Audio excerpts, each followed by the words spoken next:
Have you ever been watching the anime, maybe an old episode from your childhood, or one of Ash's later journeys, and found yourself thinking, how does any of this actually work? I mean, this is a world where Pikachu casually fires lightning strong enough to light up a whole stadium, where legendaries bend time and space like it's nothing, and where a Pokémon can vanish into thin air just because the story demands it. And underneath all the battles, the evolutions, the tear-jerking goodbyes and the big triumphant reunions, there's this deeper pulse, a layer of pure unfiltered mystery, a shadowy side of the Pokémon universe that the anime, the movies, and even the creators leave dangling in the background, like an unfinished Pokédex entry. The kind of thing that keeps you awake at night, staring at the ceiling, wondering if your Maril plush on the shelf is secretly plotting something interdimensional. Before we dive too deep, I just want to say thank you to everyone who keeps showing up for these long-form explorations. You're genuinely the heart of this channel. And if you're new here, feel free to double-check that you're subscribed and have notifications on. It helps more than you know, and it keeps our little community of lore lovers growing. All right, back to the mysteries. Welcome to Top 10 Biggest Unexplained Phenomena in the Pokémon world. Whether you've been catching starters since the days of Red and Blue, or you're just dipping your toes into this vibrant universe for the very first time, buckle up. Over the next 3 hours, we're sinking deep into the rabbit holes that Game Freak has politely ignored for decades. We'll unravel, or at least poke at, the enigmas that make the Pokémon world feel alive, eerie, and endlessly fascinating. Think of this as your ultimate Poké mystery tour. No spoilers for the list just yet, but by the end, you'll be questioning everything from your favourite ghost types to the very fabric of reality in Kanto, Johto, and beyond. Let's set the stage. Pokémon isn't just a game, it's a world. A sprawling tapestry of regions, legends, and lore woven across generations. There are the glowing streets of Lumiose, the haunted quiet of Lavender Tower, and those pocket dimensions accessed through wormholes that look like they were ripped straight from a sci-fi thriller. Yet for all its polish, the orchestral scores, the gleaming animations, the pulse-pounding rival battles, the series keeps its biggest truths wrapped in deliberate vagueness. Why do some Pokémon haunt places like they're trapped in eternal limbo? How do alternate realities bleed into ours without collapsing the timeline? And what's the deal with that little pink blob that can impersonate anything from a god to your grandma's Jigglypuff? This isn't about fan theories for the sake of spectacle. We're grounding everything in canon, the games, the manga, hints, the anime Easter eggs that Nintendo drops like rare candies. Yet even canon leaves yawning gaps. Take the ghosts. In a world where fainting replaces death, why is a spectral Marowak forever wandering a tower? That's not just spooky flavor text, it's a glimpse into rules the series has never fully explained. Are these echoes of the departed, psychic projections, or something darker, souls refusing to mega-evolve into the afterlife? And that's only the beginning. Picture strolling across a bridge at dusk, only to meet a girl who flickers in and out of existence, her memories shattered like a broken TM. Or stumbling on ancient murals portraying your faithful Arcanine as a colossal deity, even though we know he's just a very good boy who can fetch literal fireballs. These aren't plot holes, they're invitations.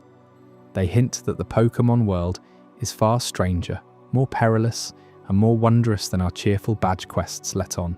Why does this matter? Because grappling with these unexplained corners elevates Pokémon from a childhood pastime to something almost philosophical. In our world, science chases answers, quantum physics for wormholes, genetics for evolution. But in Pokémon, evolution is literal, yet the rules bend without warning. Why can a Ditto mimic Mewtwo's form, but never fully capture its presence? Proof that the building blocks of Pokémon life are as fluid as fairy-type DNA? Picture Unova, the land of ideals and truths, whispering tales of dragons that split into blazing and frozen opposites. What was the original creature like? A serene colossus?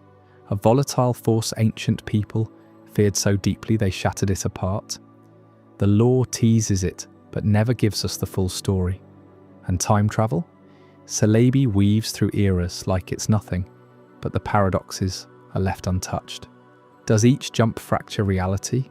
Are we living in a multiverse of what-ifs, where Ash never leaves Pallet Town? Even the human world carries shadows. Lettice Surge boasts of surviving a war we never see, a conflict big enough to scar regions, shape cultures, and leave hints of devastation in his voice.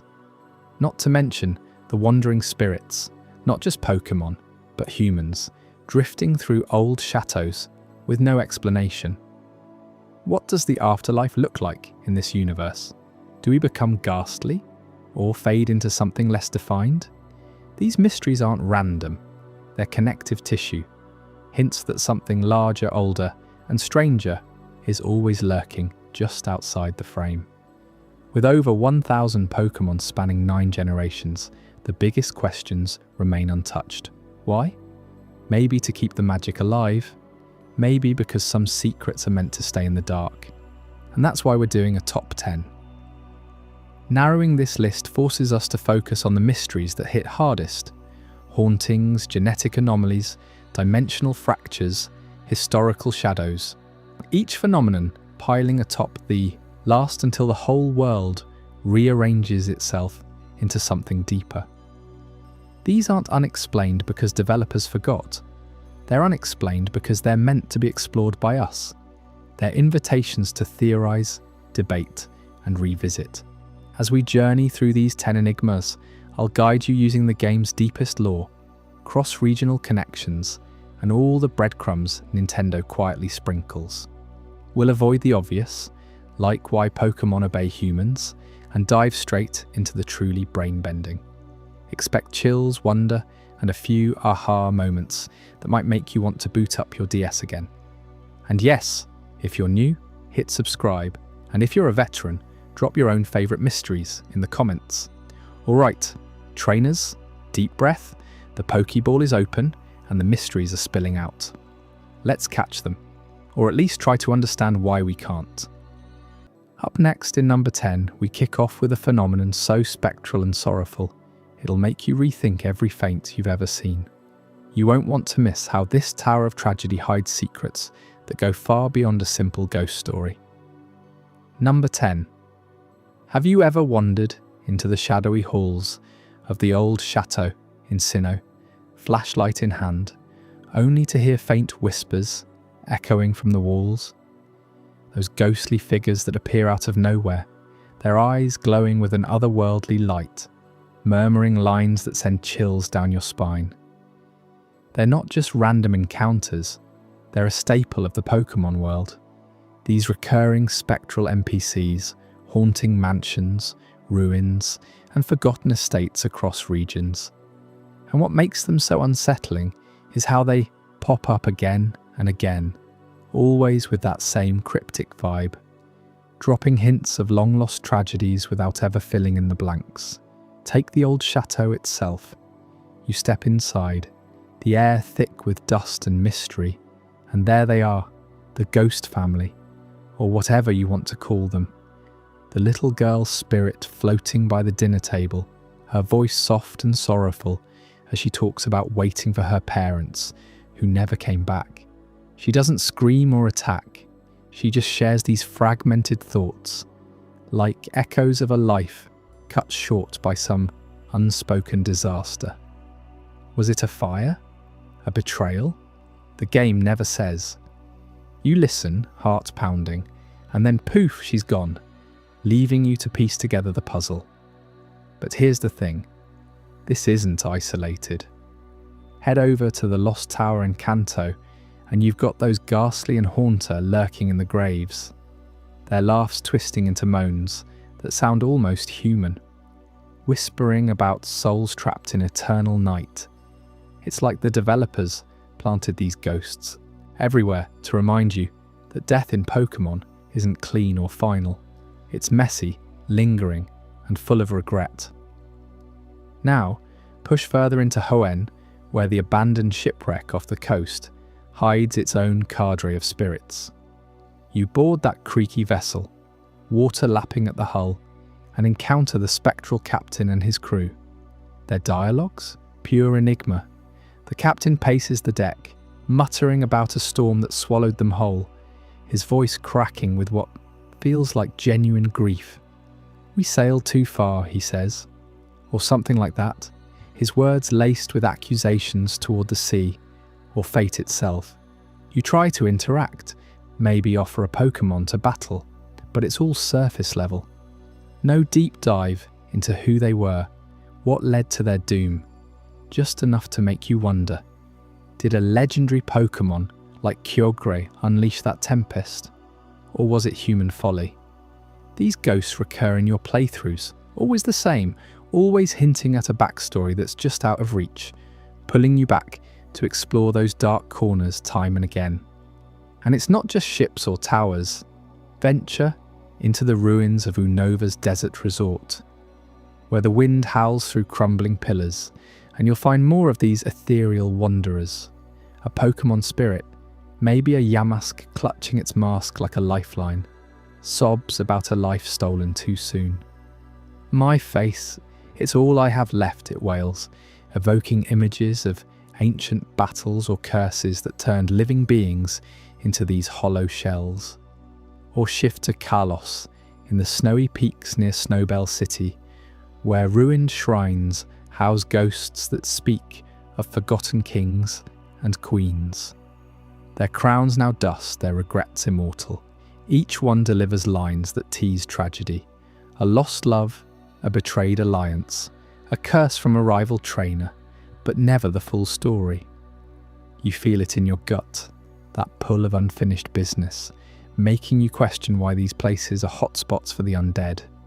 Is it the architecture, the history soaked into the stones, or something more sinister drawing them out? But let's zoom out for a second. You start noticing a pattern, right? These aren't one-off scares. They're woven into the fabric of the game, recurring like old friends you wish you could forget. In every region, from Kanto's Pokémon Tower to Alola's eerie ether paradise echoes, you bump into these ghost NPCs. They're not aggressive like wild battles. They're conversational, almost pleading. And that cryptic dialogue? It's masterful in its vagueness. A spirit in the relic castle might murmur, "The shadows took my light," leaving you to imagine a war with dark types or a literal eclipse of the soul. You replay the scene in your mind, trying to connect it to broader lore, but it slips away. Why do they choose to reveal these snippets to you, a wandering trainer?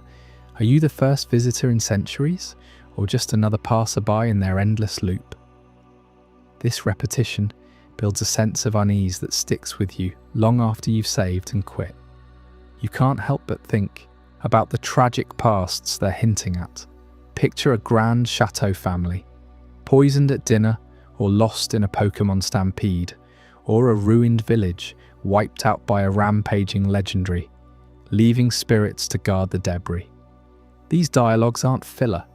They're breadcrumbs leading to a bigger question. What happens when you die in the Pokémon world? Do you become a ghastly, floating aimlessly?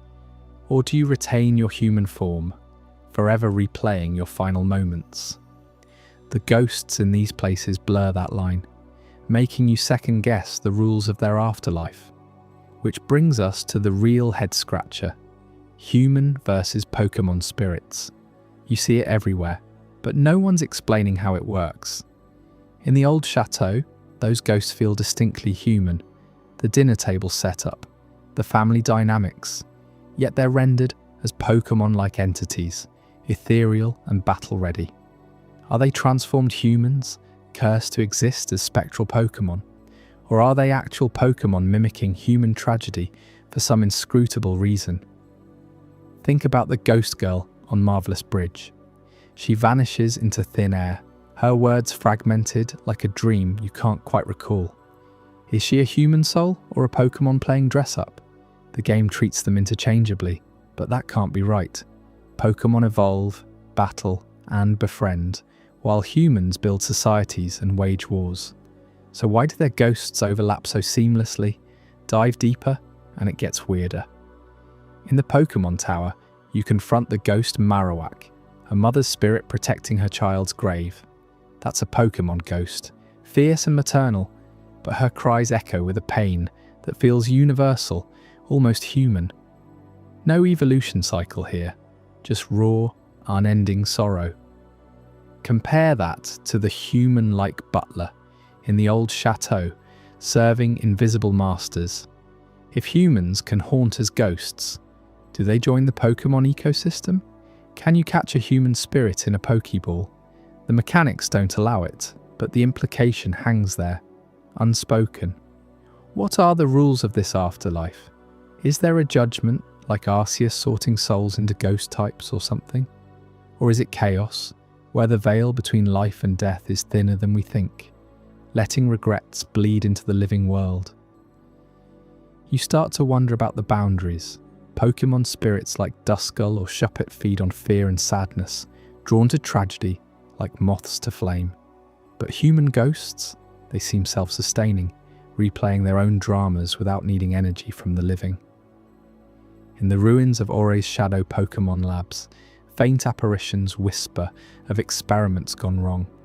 Were those human scientists turned spectral, or Pokémon twisted into human forms? The lack of clarity forces you to question everything. Does death erase the divide between trainer and Pokémon, merging them into one haunted collective? Or is there a forbidden ritual hidden in those cryptic lines that binds them together? And here's where it twists into something truly profound. None of these ghosts come with backstories. No codex entry, no NPC exposition dump. You get the hints, the tragic whispers, the vanished families, but the details, zilch. It's as if the Pokémon world is hiding a supernatural layer, one that the games only graze. Why recur these figures without resolution? Maybe it's to imply that the afterlife operates on rules we can't touch, rules that govern not just ghosts but the entire cosmos. Perhaps these mansions and ruins are thin spots, portals where the veil phrase, letting spirits slip through without full context. You explore, battle, and listen, but you're always left hanging, pondering if your own Pokémon could end up like that. Eternal wanderers in some forgotten estate. This absence of explanation amps up the mystery, doesn't it? You feel like an investigator, sifting through digital dust for clues that aren't there. In Johto's bell tower ruins, a ghost monk chants about a betrayal by the dragons, his voice fading into the mist.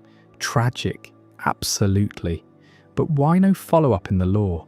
It's deliberate, forcing you to fill in the gaps with your imagination, making the phenomena personal. And that human Pokémon divide, it unravels the afterlife's supposed order. If a Cubone can wear its mother's skull as a helmet, implying rituals beyond biology, then ghost mechanics might bend reality itself. Are spirits choosing their forms, or is the world reshaping them? The questions pile up, each encounter adding weight. Consider the implications for the broader world. If ghosts haunt these places unchecked, what's stopping them from spilling into cities? Lavender Town Syndrome, with kids hearing eerie tunes, could that be mass human spirits influencing Pokémon ones? Or in Gala's wild area ruins, where ancient ghosts guard Dynamax secrets, their dialogues hint at a cataclysm that reshaped the land. No answers, just tragedy's echo. You can't shake the feeling that this supernatural layer runs deep, perhaps tied to creation myths like the original one, splitting into legends. Death isn't an end, it's a persistent force, blurring lines and begging for exploration.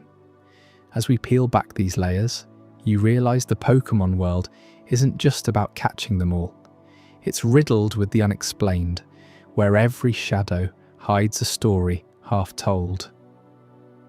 These recurring ghosts, with their human Pokémon ambiguity, challenge the very rules of existence, leaving you to wonder what lies beyond the veil. But if you think that's eerie, wait until we delve into Ghosts Among Us, where the spirits aren't confined to ruins. They walk right beside you, indistinguishable from the living. What happens when the haunting hits closer to home? Stick around, You won't want to miss uncovering those blurred boundaries. Ghosts among us. In the Pokémon world, ghosts aren't just spooky side quests. They're a constant whisper, reminding us that death doesn't always mean the end. Take Lavender Tower in Kanto, for instance. That towering structure, shrouded in perpetual mist, isn't just a graveyard for Pokémon. It's a nexus, where the veil between life and the afterlife thins to nothing. Trainers climb those creaking stairs, expecting to pay respects. But what they find are spectral figures that don't fade with the dawn. The ghost of Marowak, forever bound to its trainer's memory, attacks without mercy, its bone clubs swinging through the air like an echo of unresolved grief. And that's not isolated. It's the start of a pattern that stretches across every region, challenging everything we think we know about loss. Move over to Johto, and you see it again in the Bell Tower and Burned Tower. These ancient spires, built to honour the legendary beasts Ho-Oh and the fallen Suicune line, pull in restless spirits like moths to a flame. Why do these towers become hotspots? Is it the history of fire and rebirth etched into their stones? Or something deeper? Like ley lines of ethereal energy crisscrossing the land, trainers report hearing whispers in the wind, faint cries that mimic the voices of Pokémon they've buried. One story from a veteran battler sticks out. A young kid, fresh from New Barktown, ventures into the burned tower alone. He emerges hours later, pale as a ghastly, muttering about shadows that knew his name, shadows that offered comfort before vanishing into smoke. No badges earned, no levels gained, just a lingering chill that no potion could cure. But the patterns don't stop at ruins. Fast forward to Hone, where the eerie glow of Mutpire illuminates the night sky. This volcanic memorial isn't content with quiet vigils. Ghosts here manifest as wandering souls, their forms flickering like dying embers. You climb the slopes and suddenly you're not alone. Duskull and Shuppet drift by, but so do humanoid apparitions, trainers long gone, replaying battles from decades past. What ties these sites together? Location seems key. Elevated places, often near water or fire, where the elements are said to bridge worlds. It's as if the geography itself calls to the departed, creating hotspots where the living and dead collide. And in Unova, the Celestial Tower reinforces this, another spire piercing the clouds, haunted by the same spectral Litwick family, drawing in trainers who leave offerings only to find their fears reflected back at them.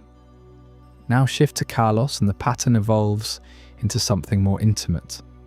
The Lumiose Badlands hide forgotten graves, but it's the Pokémon village where ghosts feel almost neighbourly until they turn possessive. Spiritomb, those locked away swarms of souls, guard relics with a jealousy that borders on alive. Trainers who disturb them don't just battle, they feel watched, judged, their own regrets surfacing like buried bones. Kalos, with its war-torn history, seems to amplify this. Ghosts here aren't aimless. They're tied to betrayal and loss, mirroring the region's fractured past. You can almost sense it building, this web of hauntings that ignores borders, suggesting a global undercurrent we can't map. And then there's Sinnoh, where the chill hits different. Forget towers for a moment. Think hotels, those seemingly ordinary inns like the one in Canalave City, or the abandoned vibes of the old chateau in Eterna Forest. Wait, hotels? Yeah, places like the Pokémon Mansion on Cinnabar Island echo this, but Sinnoh takes it to quiet corridors and creaking floorboards. The Lost Tower outside Hearthome is a prime example, but even the Veilstone's department store has rumours of late-night apparitions. Trainers check in for rest, only to wake to furniture shifting on its own, doors slamming without wind. In the old chateau, it's outright theatre. Ghostly maids and butlers reenact a long-forgotten dinner party, inviting you to join before dissolving into laughter that echoes in your skull.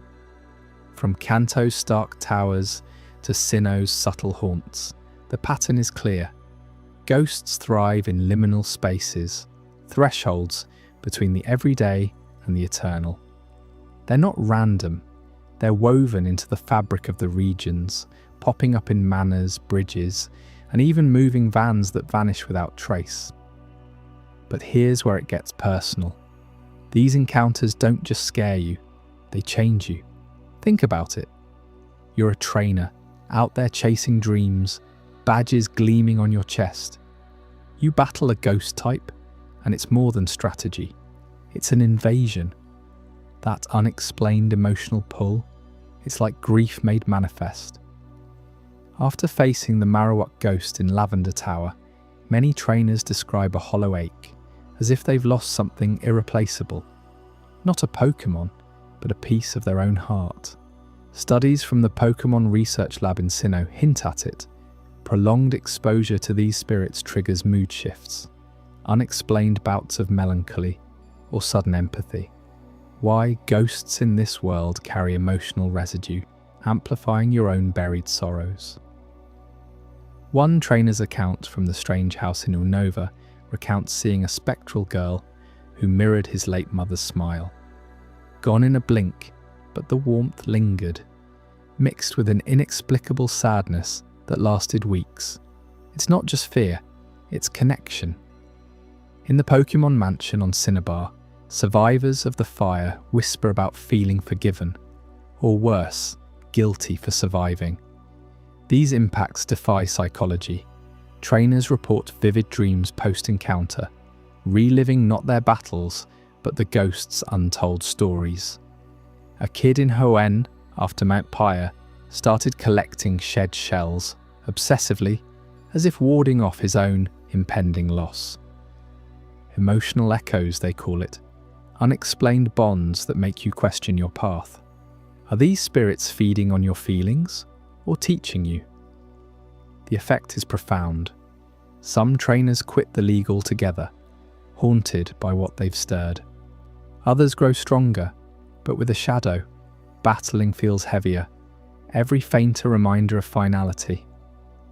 You feel it too, don't you? That tug when you play through these areas, the way the music swells and your pulse quickens. It's designed to linger, to make the unexplained hit home. Delving deeper, these patterns raise bigger questions about death and resurrection in Pokémon society. Resurrection? Absolutely. Think about it. Pokémon can be revived at centers with a simple machine, but humans? Ghosts suggest a different rule set. In Kanto, the Silphcomer experiments with ghost energy hint at souls persisting post-mortem, unbound by flesh. But how? Is death a Pokémon-exclusive permanence, or do humans join the spectral ranks off-screen? The games never say, but the implications are wild. Take Cubone, forever masked in its mother's skull, a ritual of remembrance, or proof that death recycles. Ghosts like the marvellous Bridge Girl, with her fragmented pleas for her lost Clefairy, imply memory survives but distorted. What if resurrection isn't tech but a natural cycle? In Sinnoh's lore, Dialga controls time, Palkia space. Do they govern the afterlife too? Unresolved, it leaves us speculating. Are these ghosts failed resurrections, souls too attached to fade? Consider the broader society. Pokémon funerals are somber, but what about human ones? Implied losses, parents, rivals, but no mechanics. Ghosts blur the line. Are they Pokémon souls, human, or both? The old chateau's human-like spectres suggest integration, a merged afterlife where trainers and their partners wander together. But resurrection tech for Pokémon raises ethics. Why not for humans? Is it impossible or forbidden? Legends like Giratina, ruler of the distortion world, hint at exile for the dead, a limbo where ghosts are escapees. Unanswered, it sparks theories. Maybe death is a portal, and encounters are invitations. Trainers affected emotionally, might be marked, pulled toward that edge. In Johto's Tin Tower, whispers of the Rainbow Guardian protecting souls suggest a hierarchy. Some ascend, others haunt. What determines it? Unexplained bonds with the living? Your own Pokémon could be next, revived but forever changed, carrying a ghost's echo. This spectral thread ties regions together, from Kanto's mourning towers to Sinnoh's haunted hideaways, showing ghosts as more than foes. They're mirrors to mortality. The emotional toll on trainers, that deep, unexplained resonance, forces us to confront what comes after the final battle. And the questions about death and resurrection, they linger like fog, hinting at a Pokémon world far richer, far stranger than any Pokédex entry. But if ghosts make you question the end, wait until you hear about number 9. What hidden war shaped the very trainers we idolize? Stick around, you won't see the scars coming. Number 9. In the bustling gyms of the Pokémon world, few trainers carry the weight of real scars like Lieutenant Surge from Vermilion City. You know the one, the burly, battle-hardened leader with the electric buzz cut and a voice that crackles like a thunderbolt. But what if I told you that behind his tough guy persona lies a story ripped straight from the annals of war, a conflict so shadowy it barely exists in the official records? Yeah, Surge isn't just some gym boss, he's a veteran, and his Raichu bears the physical proof of battles we can only imagine. Picture this, you challenge him in Generation 1, right? Surge stands there arms crossed, smirking as he sends out his prized Raichu. That Pokémon isn't your average powerhouse. Its fur is patchy in places, almost like it's been singed by something fiercer than a gym spotlight. Surge drops lines like, "My chews are trained in the tradition of war," and you brush it off as flavor text, maybe a nod to military drills. But dig deeper, and it hits you. Those scars on Raichu aren't from friendly spars. They're from an unnamed war, a brutal chapter in Pokémon history that Surge survived, but the world seems desperate to forget. Let's break it down. Surge calls himself a lieutenant, a rank that screams armed forces, not just some weekend trainer. In the games, he talks about his time overseas, honing his electric types in the heat of combat. "Raichu and I have been through a lot together," he says, his tone laced with that gravelly edge. You can almost hear the echoes of explosions in his words. But what war? Kanto's all about rivalries and badges, not foxholes and front lines. Fans have poured over every Pokédex entry, every NPC dialogue, and come up empty. No dates, no enemies, no victory parades. It's like Surge stumbled out of a black hole of history, his Raichu limping beside him, both marked by wounds that don't heal with a potion. And speaking of Raichu, those scars, they're not subtle. In the anime, when Ash faces him, you see it up close. The Pokémon's cheeks are asymmetrical, one sparking brighter than the other, as if it's been overloaded one too many times. Surge boasts about how they fought side by side in the war, implying Raichu wasn't just a partner, but a comrade in arms. Imagine electric attacks not zapping wild Pidgey, but cutting through enemy lines, lighting up the night in a storm of volts. It's chilling because Pokémon battles are supposed to be fun, regulated duels, but Surge's story flips that script. His Raichu looks like it charged through minefields, fur matted with the residue of something far deadlier than rain. Now here's where it gets really weird. There's zero historical record of this war anywhere in the Pokémon universe. Flip through the in-game books in Celadon City, scan the museum exhibits in Nacrene, or even check the ancient murals in Sinnoh. Nothing. No mention of a global conflict involving trainers and their Pokémon. Kanto's timeline is packed with events like the founding of the League or Mewtwo's creation, but Surge's war? It's a ghost. Some fans theorise it happened before the game's events, maybe in the shadows of a pre-League era, when Pokémon were more tools than friends. Others point to international tensions, like whispers of Johto or Hoenn getting involved. But it's all speculation because the records are scrubbed clean. Why the blackout? That's the question that keeps you up at night, doesn't it? In a world where every legendary encounter gets mythologized, how does a whole war vanish? Theories abound in the community. One popular idea is suppression by the Pokémon League itself. Think about it. The League promotes battles as sport, a way to bond with your partners. Admitting that Pokémon were once weapons in human wars would shatter that image. Imagine headlines in the Pokémon Daily. Electric types unleashed on battlefields. Casualties include wild Pokémon and trainers alike. No way they'd let that stick. So they bury it. Surge gets his gym as a quiet retirement, a pat on the back to keep him silent, while historians are left piecing together crumbs. But let's lean into those hints Surge drops in his dialogue. They're the real spark. When he battles, he doesn't just command, he strategizes like a soldier. "I'll show you the true power of electricity," he roars, and Raichu responds with a ferocity that feels too real. In one line, he even says something about the scars we carry from the front. Front of what? Fans have dissected this, connecting it to electric Pokemon's role as living artillery. Pikachu lines Magnemite swarms.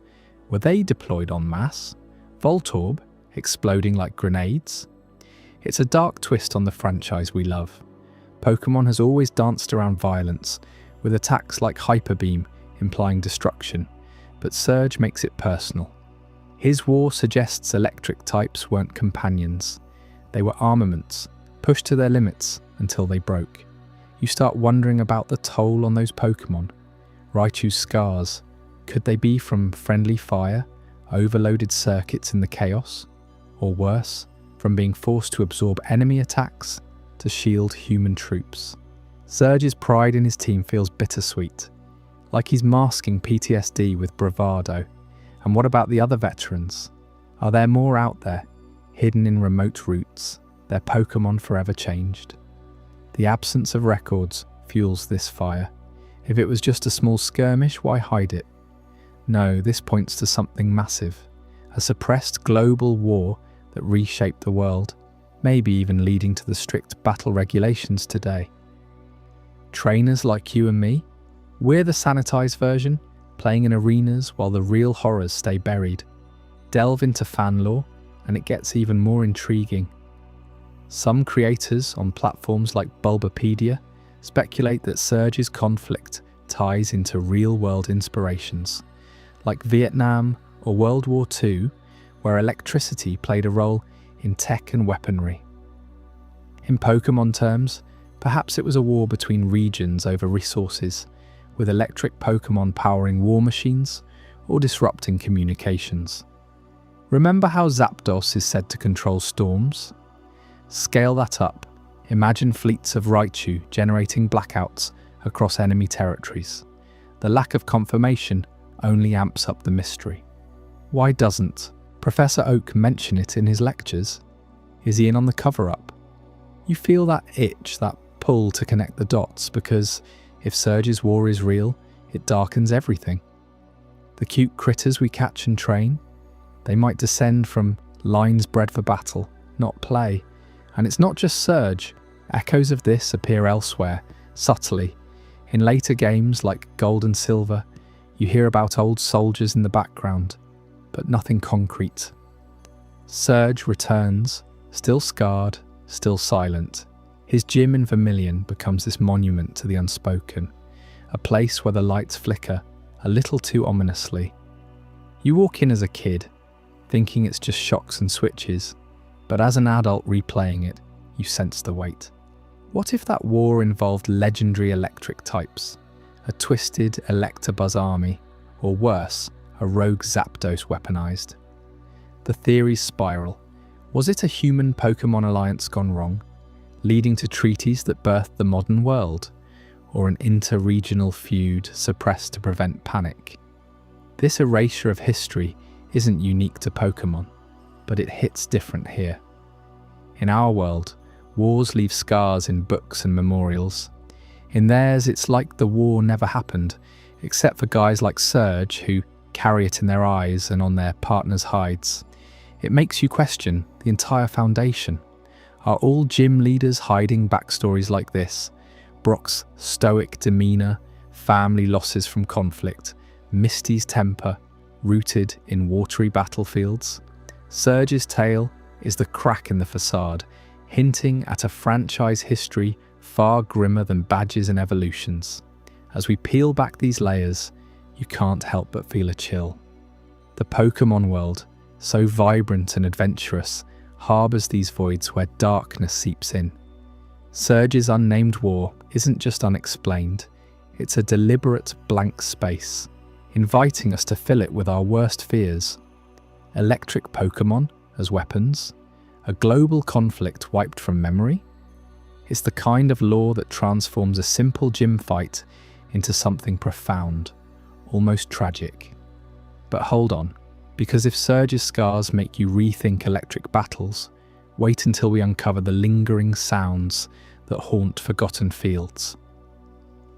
Up next in Echoes of Battle, we'll dive into the eerie aftermath of wars that never officially ended, where the clash of steel and cries of Pokémon still reverberate through the mist. You won't want to miss how these spectral remnants challenge everything we thought we knew about victory and loss. Echoes of Battle at Surge, the electrifying gym leader of Vermilion City, isn't just a tough trainer with a Zapdos-level attitude. He's a walking reminder that the Pokémon world has seen horrors we can barely imagine. Remember when you first battled him in the original games? That booming voice, the way he calls out his Raichu like it's a soldier reporting for duty.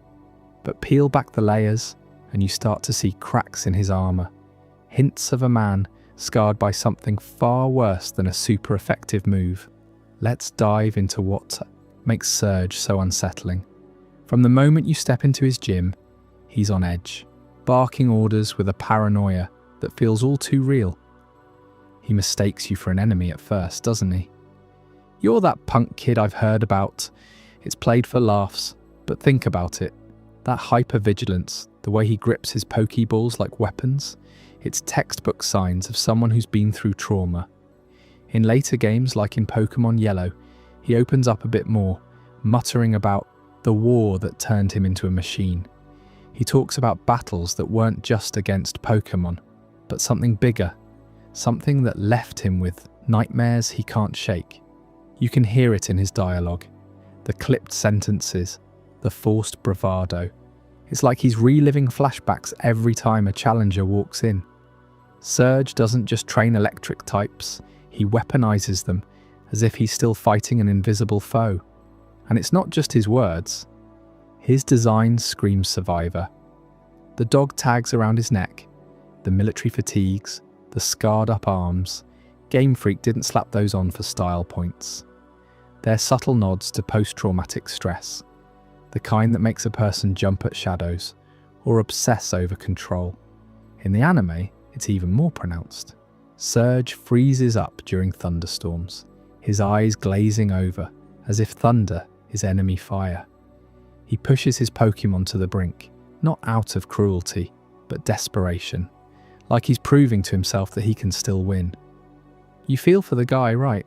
In a world of sunny adventures and cute critters, here's this battle-hardened vet who's one bad memory away from breaking. It's PTSD wrapped in a Pokémon badge, and it hits hard because it's never fully explained. Why does he carry that weight alone? What war could rattle a guy who commands lightning? Now here's where it gets sparse, almost criminally so. Other characters mention Surge's past like it's a whisper in the wind. In the games, you hear echoes from NPCs in Vermilion, vague tales of a great war that Surge fought in, but no one dives deeper. Bill, the storage system genius, hints at Surge's military tech background, saying he helped develop portable Pokémon tech during the conflict, but that's it, a throwaway line. In the manga or spin-offs, you get fleeting references from veterans or spies, but they're always cut short. No one asks, "Hey Surge, what happened out there?" It's like the Pokémon world has a collective amnesia about it. Even in Pokémon Masters, where trainers from all regions mingle, his war stories are glossed over. You talk to him, and he deflects with a grin and a shock. This silence from everyone else? It's eerie. It makes you wonder if the war is taboo, something the League or the professors don't want aired out. Why do allies like Erica or Koga, who have their own shady histories, never probe? It's as if acknowledging it would unravel the whole cheerful facade of the Pokémon universe. That sparsity fuels the fire of fan theories. And oh boy, have fans run wild with this one. Some speculate it was a human-only war, a global conflict like our world wars, where Pokémon were conscripted as weapons of mass destruction. Picture factions rising, maybe the Pokémon League versus Rogue Nations experimenting with mega evolution too early. Surge could be a vet from that chaos, explaining his electric focus, harnessing Pokémon power for artillery. Others point to eras, theorizing it ties into ancient lore. What if the war was during the Kalos conflict we glimpse in X and Y, or even predates the first games, a cold war between regions over legendary control? Fans on Reddit and forums dissect his lines, linking them to real-world events. Surge's design draws from American GIs in Vietnam, the jungle camo vibe, the haunted stare, suggesting a proxy war in some tropical hellhole like the Sivai Islands. Theories explode from there. Did Team Rocket start it? Were Ultra Beasts involved as bioweapons? One wild idea posits factions like the Ether Foundation's precursors experimenting on Pokémon soldiers, leaving Surge as the last witness. But here's the kicker, the true enigma that keeps me up at night. The official silence. Game Freak has had decades to flesh this out. Remakes, sequels, anime arcs, and they choose nothing. No flashbacks, no history books in the games, no supplemental manga explaining the factions or timelines. It's like they want us guessing. In interviews, creators dodge questions about Surge's war, calling it a part of his character. Why? Is it to preserve the mystery, or does it hint at something darker in the lore? This void amplifies everything. Without answers, the war looms larger, a shadow over the entire Pokémon world. It implies a history of violence that makes gym battles look like playground scuffles. You start questioning everything. Are there mass graves under Saffron City? Do other leaders hide similar scars? The silence isn't lazy writing, it's deliberate, turning a side character into a gateway for the unexplained. And let's not stop at theories. There are real-world ties that crank up the scale. Surge's PTSD mirrors veteran stories from conflicts like Vietnam or even modern wars. Satoshi Tajiri, Pokémon's creator, grew up in post-war Japan, where tales of destruction lingered. Surge embodies that unspoken trauma, the human cost of battle in a world that pretends it's all fun and games. Fans connect it to historical events, the electric types as nods to wartime innovations, like radar or bombs. Imagine the Pokémon world hiding a nuclear age equivalent, where a war escalated with legendaries, leaving ecosystems scarred and survivors like Surge forever changed. This inspiration isn't confirmed, but it fits. It makes the enigma feel massive, like the war's echoes ripple through every route and rival battle you play. You can't unhear it now, the tension in Surge's voice, the weight of what he's not saying. Delving deeper, consider how this war might intersect with Pokémon society. If Surge fought alongside his Pokémon, were there casualties? The games show Pokémon fainting, not dying, but his haunted demeanour suggests losses that cut deep. Sparse mentions from characters like the Vermilion locals, old folks reminiscing about those dark days, paint a picture of a society that moved on too quickly. They tip their hats to Surge as a hero, but avoid the details like families do with war stories at reunions. It's heartbreaking, isn't it? You want to sit him down, ask about the friends he lost, the battles that broke him. But the narrative denies us that catharsis, leaving the PTSD traits as raw, unresolved wounds. Fan theories keep evolving too. Some tie it to eras like the War of the Legends, where humans clashed over controlling Dialga or Palkia, fracturing time itself. Others imagine factions, the International Pokémon League versus separatist groups in Hoenn or Sinnoh, using Pokémon as shock troops. The silence from officials makes these ideas thrive. Without canon, every theory feels plausible. And that real-world angle, it amplifies the horror. Surge isn't just a character. He's a commentary on war's lasting toll, hidden behind Pikachu's cheeks. The unexplained scale here is staggering. A single gym leader's backstory hinting at global devastation, untold for 30 years. You see, this isn't just about one man's ghosts. It's the Pokémon world's biggest cover-up, a war that shaped everything we know, yet remains buried. The PTSD in Surge's every twitch, the whispers from others that fade into nothing. It's all designed to make you question the peace we take for granted. What if the next gym battle triggers a memory for him? What if your victory reminds him of defeat? The enigma lies in that official hush, the deliberate choice to let the echoes fade, unanswered. But hold on, because if Surge's hidden war has you rethinking the shadows of the Pokémon world, wait until we uncover number 8. The original dragon's shattered legacy will blow your mind with its ancient secrets and timeline-shaking mysteries. Number 8, Celebi isn't just another cute Pokémon zipping through forests. It's the guardian of time itself, a mythical being that can twist the fabric of history with a single flutter of its wings. But here's the kicker. While we've seen its powers light up the big screen in movies like Pokémon Forever, the actual rules governing what it can do remain a total mystery, leaving us to wonder just how far its influence really stretches. Think about it. Celebi first burst onto the scene in that heartfelt tale where it saves the day by pulling Ash and friends through time loops to fix a ravaged future. It warps reality, heals wounds that shouldn't heal, and sends people hurtling through eras like it's no big deal. Yet nowhere in the games, anime, or even the Pokédex does it spell out the boundaries. Can it only travel to specific points? Does it need a forest shrine to activate its powers, or is that just a convenient plot device?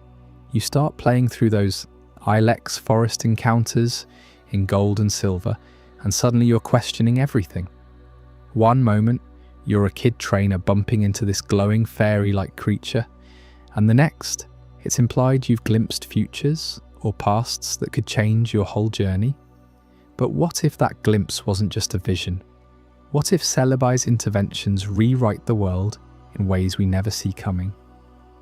Let's dive deeper into those timeline paradoxes that pop up whenever Celebi shows its face. Take the movie again. Sammy, the boy who meets Celebi in the past, grows up to become the professor who studies it in the present. That's a classic bootstrap paradox right there. How does he know so much about Celebi without the time travel loop that started it all? It's like the information creates itself out of thin air, no origin, no end. And in the games, when you encounter Celebi in events or through glitches that fans still debate, it often hints at alternate paths. Remember those Heart Gold and Soul Silver bonuses where Celebi flings you back to battle your past self? You alter events on a personal scale. Maybe you catch a Pokémon you missed or dodge a rival's ambush, but the world doesn't collapse. No butterfly effects rippling out to erase Johto from the map. It's as if the timeline bends but never breaks, absorbing changes like a sponge. But why? Is Celebi enforcing some invisible stability, or are we just not seeing the cracks? You have to pause and ask yourself, If Celebi can nudge history without causing chaos, what does that say about the Pokémon world's stability? In episodes like Celebi, Voice of the Forest, it protects ancient groves from loggers, pulling trainers into visions of environmental doom to prevent it. Altered events happen, trees saved, futures averted, but no one ever mentions the what-ifs. What if that logger had succeeded? Would a whole ecosystem vanish, taking Pokémon lineages with it? The paradoxes stack up because consequences seem optional. It's like the universe has a reset button that Celebi controls, but only for the heroes. Villains like the Team Rocket trio get flung through time too, emerging dazed but unchanged, their schemes derailed without unravelling the fabric of reality. How is that possible? Does Celebi select which changes stick, playing God with causality? Now, in your own playthrough, you're wandering the forests of Azalea Town, and suddenly Celebi appears, granting you a ticket to a different era. In some fan theories, and trust me, they've exploded online, this ties into broader lore from the Unown's dimensional puzzles or even Dialga's domain. But officially, silence. The Pokédex calls Celebi the time travel Pokémon, saying it wanders across time to observe and protect, but it doesn't touch on the mechanics. No mentions of fixed points in time, no rules against killing your grandfather, or whatever paradox that would entail. Instead, we get these serene, almost whimsical encounters that mask the terror of what could go wrong. Imagine if a trainer misused Celebi's power, say going back to steal a legendary before anyone else could. Would the timeline fork into parallel worlds, or would everything snap back with horrifying side effects? This undefined nature fuels some of the wildest debates in the community. Fans point to manga adaptations where Celebi's travels cause ripples, like altered battles or forgotten memories, but even there, the rules are fuzzy. In the Pokémon Adventures series, it helps Green escape danger by time jumping, yet the changes don't cascade into global shifts. It's altered events without consequences, a paradox that feels too neat. Why doesn't the world notice? Are there guardian forces at play? Or is the Pokémon universe more resilient than our physics allow? You start to feel that unease creeping in, like you're on the edge of a revelation that's just out of reach. But let's push this further. What if these encounters aren't as harmless as they seem? Celebi's powers might showcase protection, but the lack of defined rules opens the door to something darker. Consider the twist, those universe-level effects we never address. Every time Celebi intervenes, it's not just fixing a local problem, it's meddling with the threads that hold all realities together.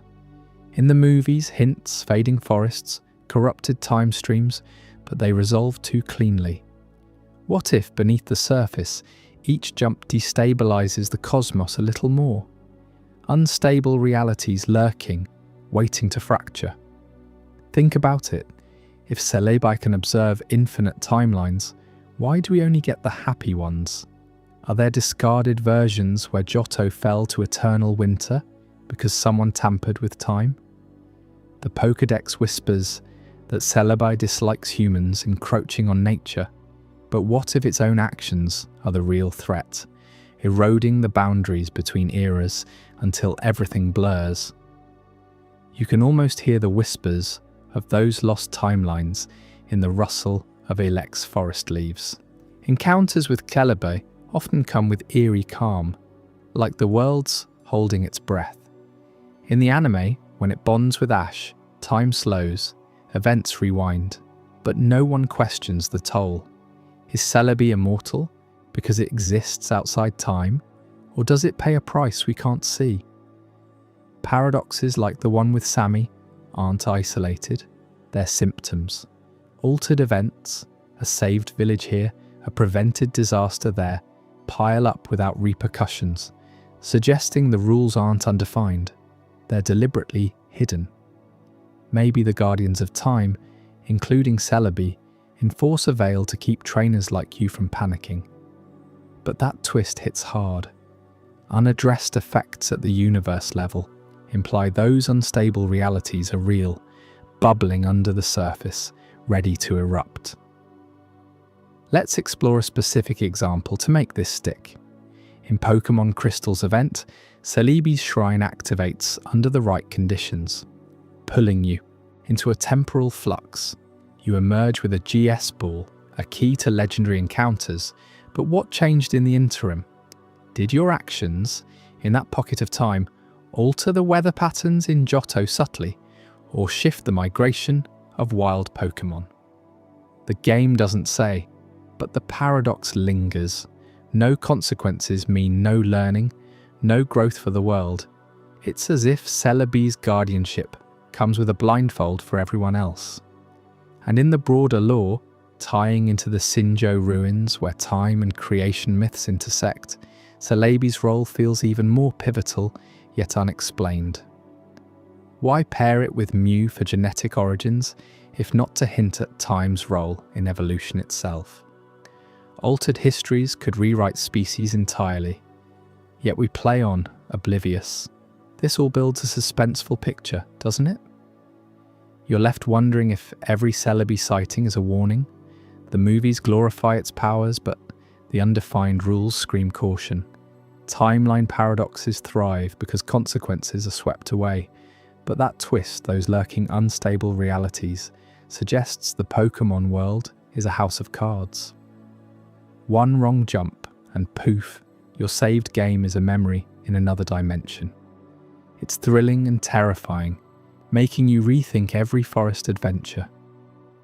As we wrap up this dive into Celebi's enigmatic grasp on time, you can't help but feel the pull of even deeper mysteries waiting. Up next, in Time's Fragile Threads, we'll unravel how these temporal tugs might be fraying the very edges of existence itself. Stick around, because what comes next will make you question if any timeline is truly safe. Time's Fragile Threads. Celebi, the guardian of the forest and master of time, isn't just some cute pink fairy floating through the trees. It's a Pokémon that can rip open the fabric of reality and send you hurtling through centuries. But here's the thing that keeps me up at night. What if every encounter with Celebi isn't a gift, but a warning about meddling with forces we were never meant to touch? Let's dive right into the heart of it, starting with those ancient shrine rituals that pop up in places like Ilex Forest. You remember the drill from the games, right? You carve a sacred pattern into a shrine hidden deep in the woods, offer up a GS ball or something equally mystical, and suddenly Celebi appears, shimmering like a glitch in the Matrix. It's not random. Those rituals are tied directly to the forest's lifeblood. The trees themselves seem to pulse with energy during the process, as if the shrine is a nexus point where time and nature bleed together.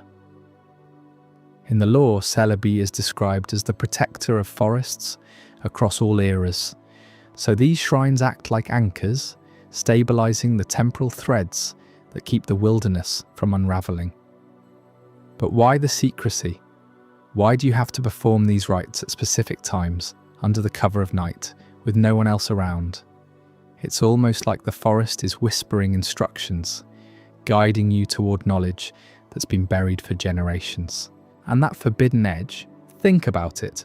You're invoking a being that can foresee disasters, heal the land, but only if you prove worthy through these obscure ceremonies. What happens if you get it wrong? Does the forest reject you, or worse, does time itself start to fray around the edges? Now, connect that to Celebi's unbreakable bond with the forests, and you start seeing patterns that go way beyond simple ecology. In every appearance, from the movies to the games, Celebi is surrounded by ancient woods, Ecruteak's outskirts, the depths of Johto's greenery, even those misty groves in Unova. It's not just a habitat, it's a symbiotic relationship. The lore hints that Celebi draws power from the forest's eternal cycle, growth, decay, rebirth, mirroring time's own loop. Forests don't die, They evolve, layer upon layer of history trapped in rings and roots. Celebi embodies that, travelling through time to ensure the balance holds. But here's where it gets tantalisingly dark. Those connections suggest forbidden knowledge passed down through druid-like guardians or long-forgotten tribes. Imagine shamans in pre-human eras who communed with Celebi, learning to bend time for the sake of the wilds, but at a cost. The rituals demand purity. Your heart has to be untainted, or so the stories say. What secrets did they uncover? Prophecies of human encroachment? Visions of Pokémon extinctions? It's like Celebi is the gatekeeper to a library of lost eras, and the forests are the locks, hiding tomes that could rewrite everything we know about our world. You might be thinking, okay, that's cool lore, but how does it play out in the games? That's where the cracks start showing, and trust me, these inconsistencies between mechanics and story will make you question everything. In Pokémon Crystal or Heart Gold, Celebi whisks you back to meet important figures from the past, like that fateful encounter in Ilex Shrine. Mechanically, it's straightforward. You trigger the event, time jumps, and boom, you're chatting with a historical NPC. No paradoxes, no butterfly effects. You just pop back to the present, like nothing happened. But the lore paints a wildly different picture. Celebi's Pokédex entries talk about it wandering through time to prevent forest destruction, implying active intervention. So why in the games does your time hop feel so sanitized? You don't see alternate timelines branching off, no warnings about altering causality. It's as if the mechanics are a deliberate dumbing down, hiding the real chaos. Consider this: if Celebi can foresee and avert calamities, why doesn't it stop every major disaster we know of, like the Kalos War or the Orange Islands eruptions? The games let you summon it casually after a side quest, but the anime episodes show Celebi exhausted, fading after a single jump, its body straining against the temporal strain. That's a huge disconnect. Mechanics treat time travel like a bus ride, while lore screams it's a fragile, dangerous art that could snap causality like a dry twig. And speaking of causality, let's pull at that thread a bit more, because it's unravelling fast. In the Pokémon world, cause and effect should be ironclad, right? You catch a Pokémon, it levels up. The story progresses linearly, but Celebi throws a wrench into all that. The lore suggests time isn't a straight line. It's a web of fragile threads, and Celebi dances along them, sometimes snipping to preserve balance. Yet the games never address the paradoxes. What if you warn a past character about a future threat? Does that create a loop where the threat never happens? Or does it spawn a darker timeline? Remember the movie where Celebi's actions ripple out, nearly dooming an entire town? That's the lore's truth: unstable, unpredictable. But in-game, your adventures with Celebi are consequence-free events, like bonus DLC. It's inconsistent to the core. Why can you revisit the past without the universe imploding? Is it because Celebi enforces some hidden rule, selecting only safe interventions? Or are we, as players, in a simulated causality bubble, blind to the real fallout? These gaps make you wonder if the developers are teasing us, or if the lore itself is a puzzle piece from a forbidden ritual, hinting at mechanics too complex or too scary for the main story. Pushing this further, what does all this mean for the bigger picture of legendary interventions in history? Celebi isn't alone in messing with time. Think of Dialga commanding it outright, or Palkia warping space-time. But Celebi's role feels personal, intimate, like a forest whisperer, ensuring history doesn't trample the wilds. Speculate with me here. If Celebi has been intervening for eons, how many wars were averted, how many extinctions postponed, all because a shrine ritual called it forth? The implications are universe-shaking. Human history in Pokémon is dotted with legendary sightings, but Celebes are the subtlest, the ones that rewrite events without fanfare. Imagine the forbidden knowledge, ancient texts in some Johto library detailing how Celebi halted a great deforestation that would have birthed the modern regions differently. Or worse, what if failed rituals led to lost timelines, ghost towns in the woods where time froze? The lore hints at this through side stories, like the GS Ball's mysterious origins, tied to Celebi's flights. Broader still, it questions our place in the world. Are we pawns in Celebi's web, our quests unknowingly stabilizing threads, or are there guardians among us performing rituals in secret to keep causality intact? It's terrifying and exhilarating. Legendaries like Celebi don't just shape history, they weave it, and one wrong pull could unravel the Pokémon world as we know it. But let's not get too lost in the temporal woods just yet. You've felt that pull, haven't you? That nagging sense that Celebi's secrets are deeper than any game manual lets on. The rituals, the forest ties, the causal riddles, they all point to a Pokémon world where time is as alive and perilous as any wild encounter. And if Celebi's interventions have been quietly steering history, what other legends are out there, pulling strings we can't see? Up next in number 7, we'll uncover a war-torn chapter of Pokémon history that's been buried deeper than any shrine, one that hints at a global conflict we never saw coming.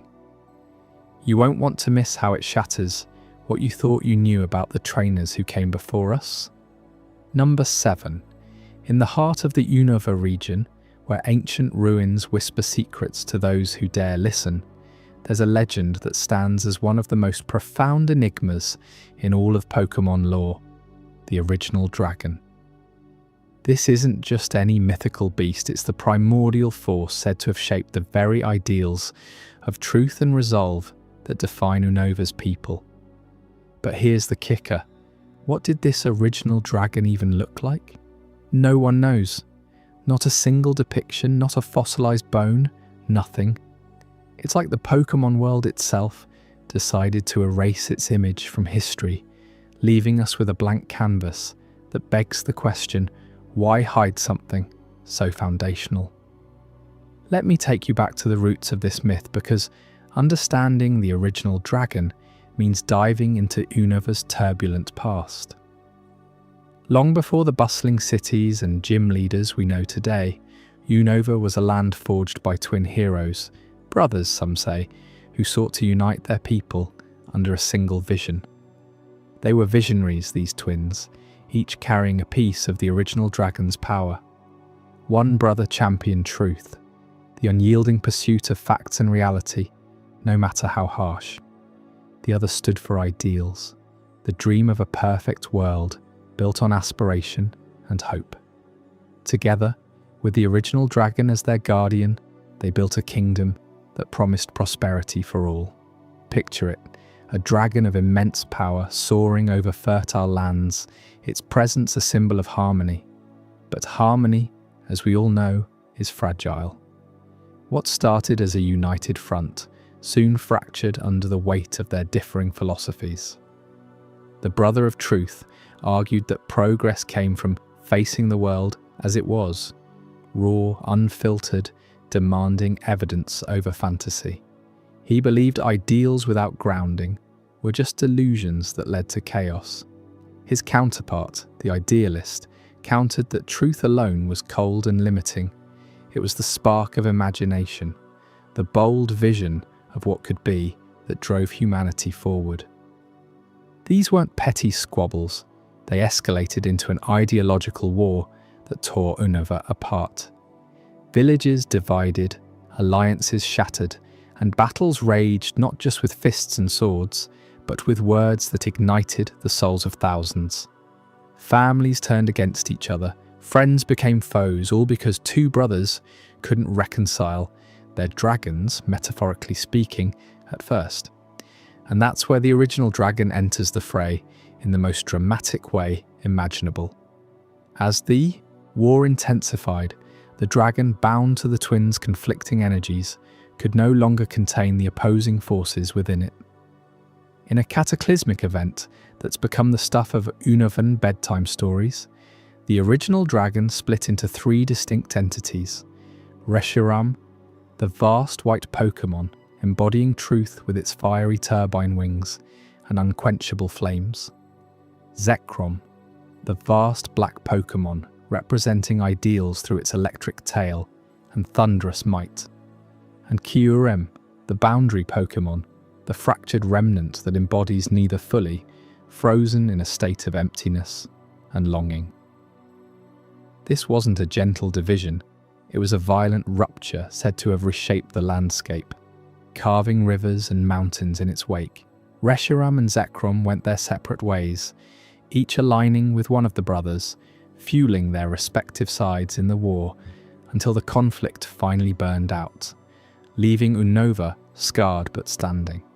But here's what keeps Pokémon scholars up at night. The original form of this dragon remains a complete blank.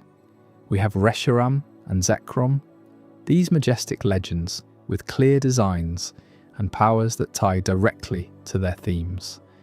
Fire for the illuminating truth, electricity for the sparking ideals.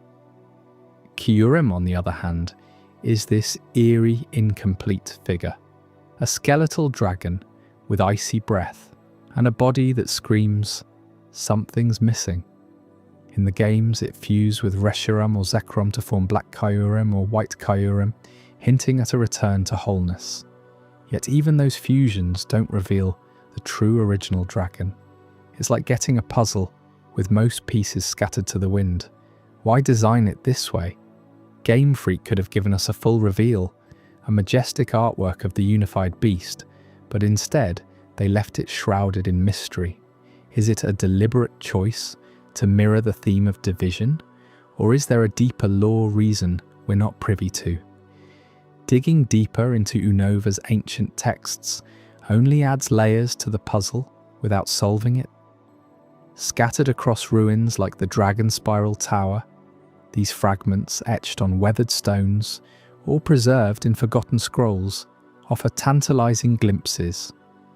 One passage describes the original dragon as a being of boundless light and shadow intertwined, suggesting it was neither purely good nor evil, but a balance of creation and destruction. Another hints at its role as a creator deity, perhaps even linked to the region's primal forces, like how Dialga and Palkia shape time and space in Sinnoh. But these are just snippets, poetic and vague, fueling endless debate among fans and researchers alike. Did the split happen because the dragon chose to intervene in the war, sacrificing its unity to prevent total annihilation? Or was it an inevitable consequence of the twins' hubris, the dragon's power too volatile to contain such polarized energies? The why behind the split is especially maddening. Was it a punishment from the dragon itself, weary of the brothers' endless strife? Some myths portray it as a tragic necessity, the only way to restore balance by embodying the extremes separately. Others whisper of a curse, an external force, maybe even another legendary Pokémon, interfering to ensure no single entity held ultimate power. And the how, that's even murkier. The texts speak of a great schism under a blood moon, where the dragon's roar echoed across the skies, splitting its essence like a prism breaking light. But mechanics? None. No spells, no artifacts, just raw ideological clash manifesting physically. It's as if the Pokémon world operates on a metaphysical level, where beliefs can literally reshape reality, a concept that ties into broader themes like the Lake Guardians influencing willpower, emotion, and knowledge in Sinnoh. This uncertainty isn't just academic, it permeates Unova's culture to this day. In Black and White, you journey through a region still grappling with these ideals, with N and the player embodying the same divide. The original dragon's fracture mirrors the player's own path. choosing truth or ideals, but never both fully. And Kyurem? It's the wild card lurking in the giant chasm, a reminder that unity might be possible, but at what cost? Fans have theorized endlessly. Maybe the original form was a fusion beyond black and white Kyurem, a true original that combines all three without domination. Or perhaps it's hidden in plain sight, waiting for a hero to reunite them not through force but through understanding. But without official word, we're left speculating, our imaginations filling the blank with dragons of gold scales or ethereal glows, each version more epic than the last. Think about how this myth elevates the entire Pokémon universe. In a world full of explainable legends, Arceus as the creator, Mew as the ancestor, the original dragon's blank slate invites us to question everything. Why leave it unexplained when they could have made it a spectacle? It forces us to confront our own divides. Truth versus ideals in our lives, science versus faith, reality versus dreams. You might find yourself revisiting Unova, climbing that dragon spiral tower, wondering if the winds carry echoes of that ancient roar. And in those moments of wonder, you realize this isn't just a plot device. It's a philosophical riddle wrapped in dragon scales. As we wrap up this dive into the original Dragon's Fracture, with its warring ideals and eternal blank, it makes you appreciate how Pokémon lore thrives on these gaps. But hold on, because our countdown isn't done yet. Up next, we shatter into even more perplexing territory with Shattered Legends, where ancient depictions of Pokémon challenge everything we thought we knew about the so-called legendaries. What if some of our most revered beasts were never what they seemed? You won't want to miss uncovering those cracks in the foundation. Before we dive deeper into this incredible journey, I'm curious, where in the world are you watching this from? Drop a comment below and let our global community know. And if you're finding this as mind-blowing as I am, hit that like button to help more people discover this story. Shattered Legends. In the heart of Unova, where ancient ruins whisper secrets of a world long divided, lies one of Pokémon's most tantalizing enigmas, the original dragon. This legendary beast, once whole and mighty, shattered into three distinct entities, Kyurem, Reshiram, and Zekrom, leaving trainers and scholars alike scratching their heads over how such a cataclysmic event even happened. But what if I told you that this isn't just a random split, but a deliberate fracture tied to the very ambitions of humanity itself? Let's dive into the fractured legend that challenges everything we think we know about Pokémon's divine origins. Picture yourself wandering the misty peaks of Dragon Spiral Tower, the wind howling like the roar of a forgotten god. That's where the tale begins, etched into stone tablets that speak of a single, all-powerful dragon that embodied truth, ideals, and the raw force of nature. This original dragon wasn't some distant myth. It was the guardian of Unova's balance, a creature of pure energy that could reshape the land with a single breath. Yet something, or someone, tore it apart, scattering its essence across the region. Why? And how? The games, particularly Black and White, drop us right into this mystery without ever fully resolving it, much like the dragon's own unresolved reunion. Now let's talk about those fusion mechanics, because they're where the real intrigue kicks in. In Pokémon Black 2 and White 2, you get hands-on with this shattered legacy through the DNA splicers, an ancient artifact that lets Kyurem absorb the powers of Reshiram or Zekrom to form Black Kyurem or White Kyurem. It's a mechanic that's as thrilling as it is baffling. You battle your way to the giant chasm, confront the frozen shell of Kyurem, and then, bam, initiate the fusion. The screen flashes with dramatic animations, swirling lights, merging forms, and a new hybrid beast emerges, stronger than ever. But here's the kicker. This isn't just gameplay flair. It mirrors the deeper lore of reunion, or rather, the agonizing lack of it. The original dragon split was never meant to be permanent, also the legends hint. Yet the games tease us with partial reunions that feel incomplete, like piecing together a puzzle with missing edges. Think about it.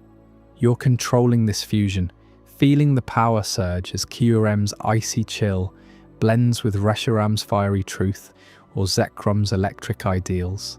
It's exhilarating, right? But pause for a second.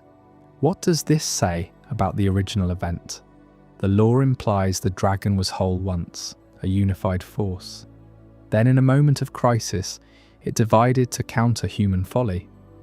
The games show us the how of fusion through these splices, but they leave the why dangling, echoing the unresolved tension of whether true reunion is even possible.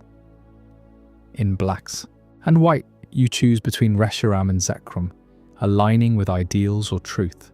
But Kyurem lurks in the shadows, incomplete. It's as if the mechanics are a metaphor for the lore itself, fusions that empower but never fully restore, leaving you wondering if the dragon can ever be made whole again. And that uncertainty, it pulls at you, doesn't it? Like the game is whispering, you've fused them, but have you really fixed anything? Delving deeper, these fusion events aren't isolated gimmicks. They're woven into Unova's cultural fabric. Remember the legends of the twin heroes, those two brothers who sought to create a perfect world? One championed truth, the other ideals, and their rivalry escalated until the original dragon intervened. All was destroyed by it. The dragons split to embody their conflicting visions, with Kyurem representing the hollow remainder, the boundary of what was lost. In the games, when you trigger a fusion, it's not just about stats boosting or new moves like Freeze Shock or Blue Flare. It's a narrative echo, showing how pieces of the divine can be manipulated, reassembled, but always with a cost. The animations capture that tension. The forms clash before merging, hinting at the original Shattering's violence. Yet post-fusion, these hybrids are unstable, powerful, but fleeting in their perfection. You battle with them, sure, but the lore nags at you. Is this reunion, or just another division in disguise? This brings us to the human element, the ambition that fueled the fire. Unova's story isn't about Pokémon alone. It's a cautionary tale of what happens when human desires fracture the natural order. The twin heroes, inspired by real-world folklore of warring siblings, weren't villains in the classic sense. They were visionaries, much like the players who wield the DNA splicers. They dreamed big, a world of pure truth or unyielding ideals, but their ambition blinded them to the consequences. The original dragon, symbol of harmony, couldn't withstand the pull. It divided to give form to their dreams, but at the price of its own unity. Kyurem, the leftover husk, freezes in isolation, a stark reminder of ambition's chill. In the games, characters like Getsis exploit this legacy, seeking to harness the dragons for conquest, mirroring how the hero's noble intent spiraled into division. You see, this isn't abstract philosophy. It's embedded in every playthrough. When you catch Reshiram or Zekrom, you're stepping into the brothers' shoes, choosing a side in an ancient debate. But Kyurem's fusion mechanic forces you to confront the whole, the ambition to reunite what was broken. Yet, the games never let you fully succeed. Even after fusing, the story marches on, with the dragons separating again, if you so choose. It's a loop of ambition and regret, implying that human meddling, no matter how well-intentioned, sows discord. Imagine the original dragon as a living warning. Power divided by pride leads to eternal fragmentation. The lore paints the brothers as heroes, but their legacy, a region scarred by ideological wars, with dragons as pawns in human games. And let's not overlook the broader implications. This anomaly doesn't just question the original dragon's stability, it casts doubt on all legendary origins. If a being of such cosmic importance could be rent asunder by mere human ambition, what does that say about Arceus, the creator itself? Or Dialga and Palkia, guardians of time and space? The games hint at a universe where legendaries aren't invincible gods but fragile constructs, vulnerable to our flaws. In Unova, the Dragon's Division suggests that every legendary tale might hide a similar fracture, a moment when ambition tipped the scales. Take Mewtwo's creation, born from human hubris, or the Ultra Beasts invading through rifts of experimentation. It's all connected, a web of unexplained vulnerabilities that make you rethink the Pokémon world as less a playground and more a powder keg. Consider the rituals involved. To fuse Kyurem, you need the DNA splicers, relics from an era when humans dared to play God. The process requires battling the dragon into submission first, a mechanic that underscores control over chaos. But post-fusion, the hybrid's moveset blends elements, ice with fire or thunder, creating synergies that feel godlike. Yet the lore reminds us this power is borrowed, unstable. In rematches or post-game, you can defuse them, reverting to the shattered state, as if the universe resists full harmony. This mirrors real fusion experiments in the games, like in Omega Ruby and Alpha Sapphire with mega evolutions, but Unova's feels more personal, more cautionary. It's ambition's double-edged sword. You gain strength, but lose the essence of what made the original whole. What if the original dragon's form was never fixed? The games describe it vaguely, a serpentine behemoth of light and shadow, but never show it. Fusion mechanics give glimpses, but they're tainted by human intervention. Reshiram soars with turbine wings of flame. Zekrom crackles with boiler-like fury. Kyurem glaciates with crystalline malice. Together, in fusion, they approximate the whole, but it's imperfect, a patchwork born of necessity. This unresolved reunion lore leaves you hanging. Can the dragons merge without the splicers? Is there a true original form waiting, or was the split irreversible? The human ambition angle amplifies the tragedy. The brothers' war didn't just divide the dragon, it divided Unova's people, embedding conflict into the region's DNA. As we peel back these layers, the cautionary tale sharpens. Ambition, unchecked, shatters legends. The twin heroes sought utopia, but birthed rivals. Team Plasma's ideology echoes their ideals, while the player's journey pursues truth. Kyurem's loneliness in the giant chasm, that's the cost, a god reduced to a shell, waiting for someone bold enough to try reuniting it, only to risk repeating history. It's why Unova feels so alive, so unresolved. You finish the game, dragons in tow, but the mystery lingers, questioning if harmony is possible in a world driven by human will. This shattered legend forces us to confront a bigger puzzle. If the original Dragon's Division was ambition's fault, how stable are any legendary origins? Legends like Regigigas hauling continents or Rayquaza quelling wars, were they born whole or fractured by forgotten human hands? The anomaly ripples outward, suggesting Pokémon's divine beings are not eternal but malleable, shaped and broken by our desires. It's a chilling thought, one that makes every legendary encounter feel precarious, like you're one ambition away from another cataclysm. But hold on, because as we wrap up this fractured saga, you're going to want to stick around for what's next. Up next in number 6, we uncover a bone-chilling secret about a Pokémon that's been hiding in plain sight. wearing a mask that defies all logic and biology. What could it possibly mean for the circle of life in the Pokémon world? You won't want to miss it. Number 6. Every Cubone you encounter in the Pokémon world is wearing a helmet made from the skull of its own mother. That's not some dark fan theory or a creepy urban legend. It's straight from the official lore, etched into the Pokédex entries across generations. But pause for a second and let that sink in. A baby Pokémon, barely out of the egg, donning the literal remains of the parent who gave it life. It's the kind of detail that tugs at your heartstrings, while simultaneously making you question everything you thought you knew about Pokémon biology. You remember catching your first Cubone, right?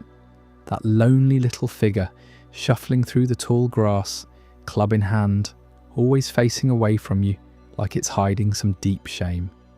The games don't spell it out in big letters, but the lore does. When a female Marowak, that's Cubone's evolved form, dies, her skull becomes the eternal headgear for her offspring. It's a ritual passed down through the species, a way to keep the mother's spirit close, or so the stories go. But how does that even happen?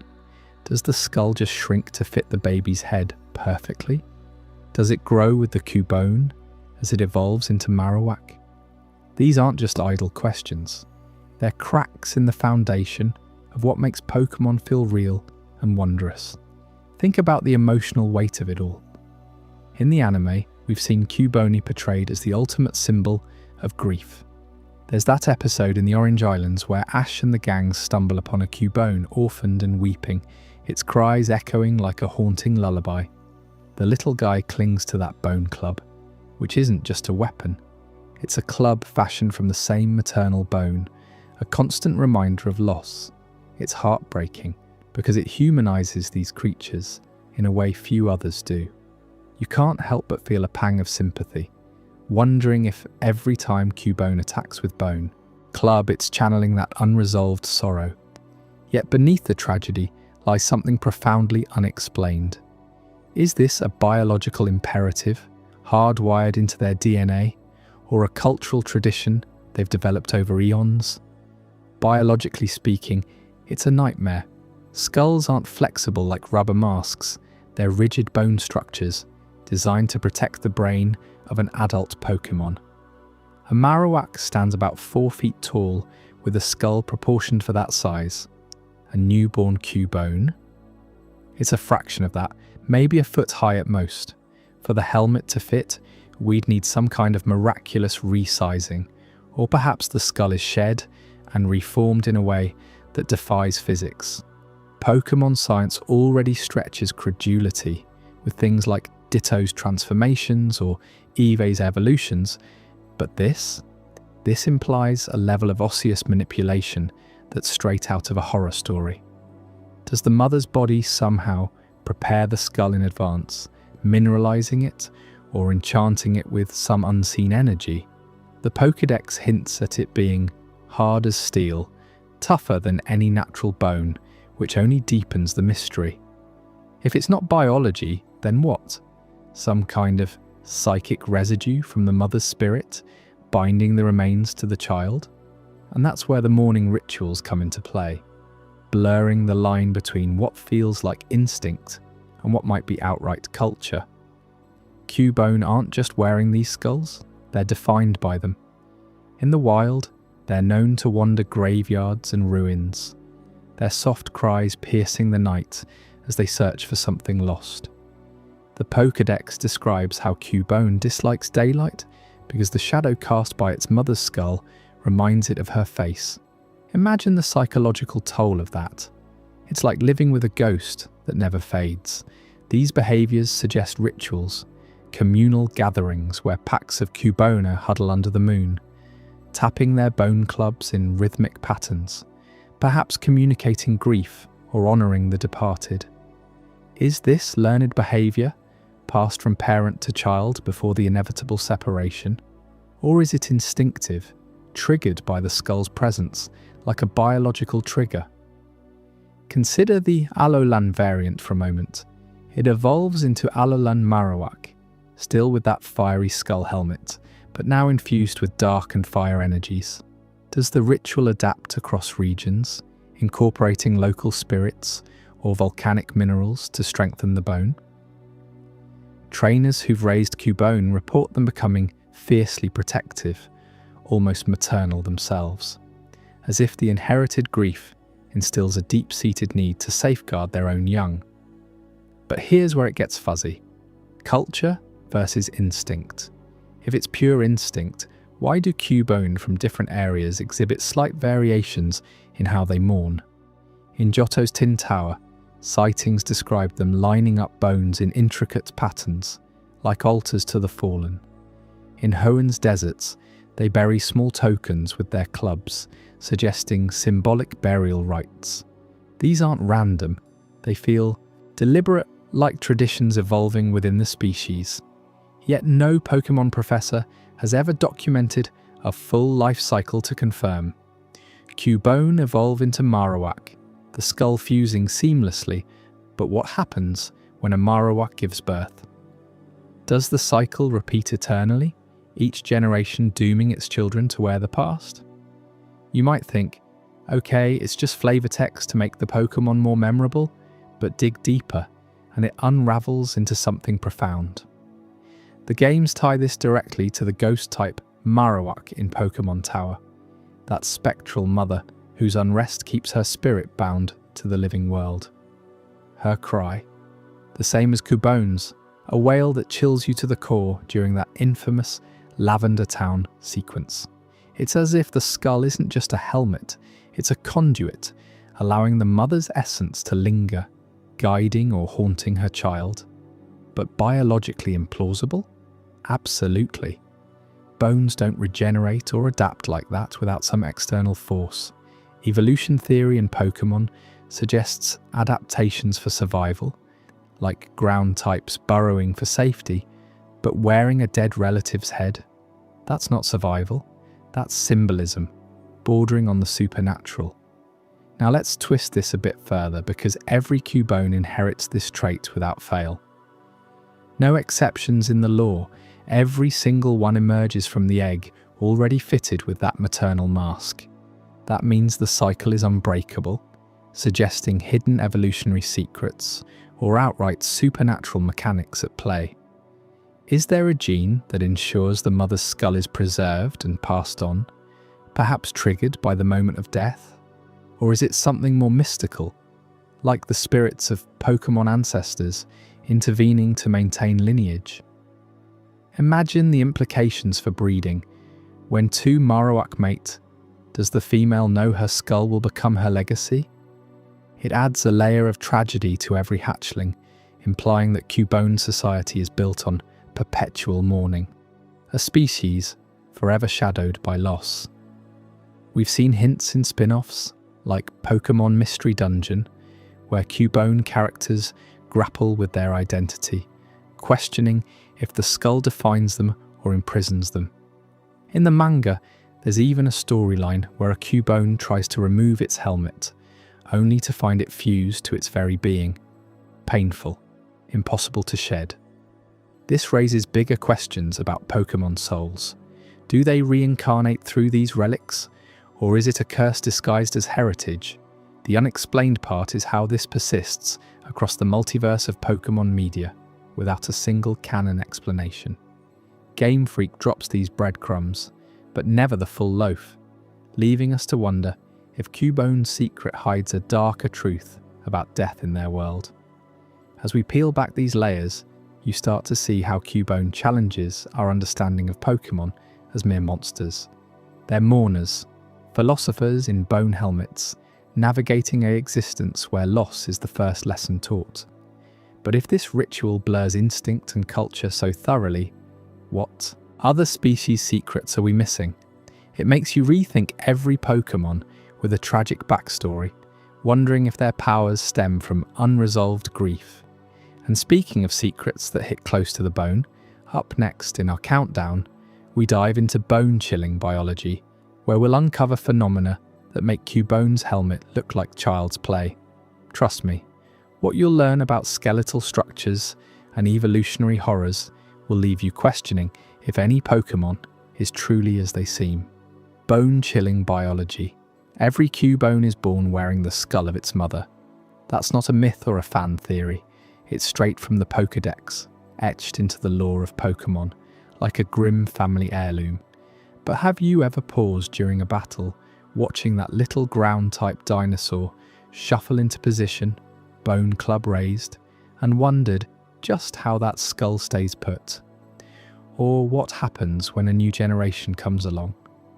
Welcome to the bone-chilling biology of Cubone and its evolutions, where the line between natural evolution and something far more sinister starts to blur. Let's start with the basics you probably know. Cubone, the lonely Pokémon, evolves into Marowak at level 28. It's a straightforward progression in the games. Train it up, and suddenly you've got a fiercer warrior, still clad in that iconic bony helmet. Marowak's design amps up the intimidation factor. Taller, stronger, with a skull that seems fused to its body, turning it into a living weapon. The Pokédex describes Marowak as a protector, using its bone to fend off threats in the wild. It sounds poetic, right? A creature honouring its lineage through combat. But dig a little deeper, and the cracks in this story appear almost immediately. Consider the skull itself. For Cubone, it's explicitly the mother's remains, a helmet it wears to mask its sadness over her loss. The entries paint a heartbreaking picture. Cubone cries when it sees its own face in still water, too pained by the reminder of what it's lost. Evolving into Marowak doesn't erase that origin. The bone club it wields is often implied to be from the same source. Perhaps a rib or another part of the skeleton. But here's where biology rears its ugly head. How does a living Pokémon sustain itself under constant bone coverage? Does the skull grow with it? In the anime, Marowak's ghost in Lavender Town, its form ethereal but still skeletal, suggesting the bone is more than just a mask, it's integral to its identity. Yet, no official lore explains the mechanics. Is it organic bone that regenerates like some kind of exoskeleton, or is it cursed binding eternally to the wearer? Now throw the Alolan variants into the mix and things get even weirder. Introduced in Sun and Moon, Alolan Marowak evolves from Alolan Cubone under similar conditions, but with a fiery twist.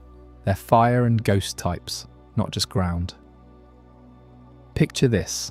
Instead of the somber brown tones of Kanto's Marowak, you've got a vibrant, almost tribal figure, draped in a skull painted with tribal markings, wielding a bone staff that ignites with spectral flames. The Pokédex for Alolan Cubone mentions it wears its mother's skull, but in Alola's warmer climate, it hardens through exposure to the elements, becoming a tool for fire starting. Alolan Marowak takes it further, using the bone to channel ghostly energies, like in its signature move, Shadow Bone. At first glance, this seems like a cool regional adaptation, Pokémon evolving differently based on environment, just like Alolan forms often do. But let's analyse the inconsistencies in the skull lore side by side. In Kanto, the skull is a symbol of mourning, soft and vulnerable, easily cracked in battles. In Alola, it's fire-hardened, almost weaponized from the start. Does that mean Alolan mothers leave behind tougher remains? Or is there some ritualistic preparation? The Pokédex doesn't say. Fans have pointed out that if every Cubone needs a maternal skull, what happens in a population where mothers survive their young? Do they shed their own bones prematurely? The entries dodge this entirely, leaving a gaping hole in the species' reproduction cycle. This is where fan dissections come in, and trust me, the community has torn this apart like a pack of Houndoom on a bone.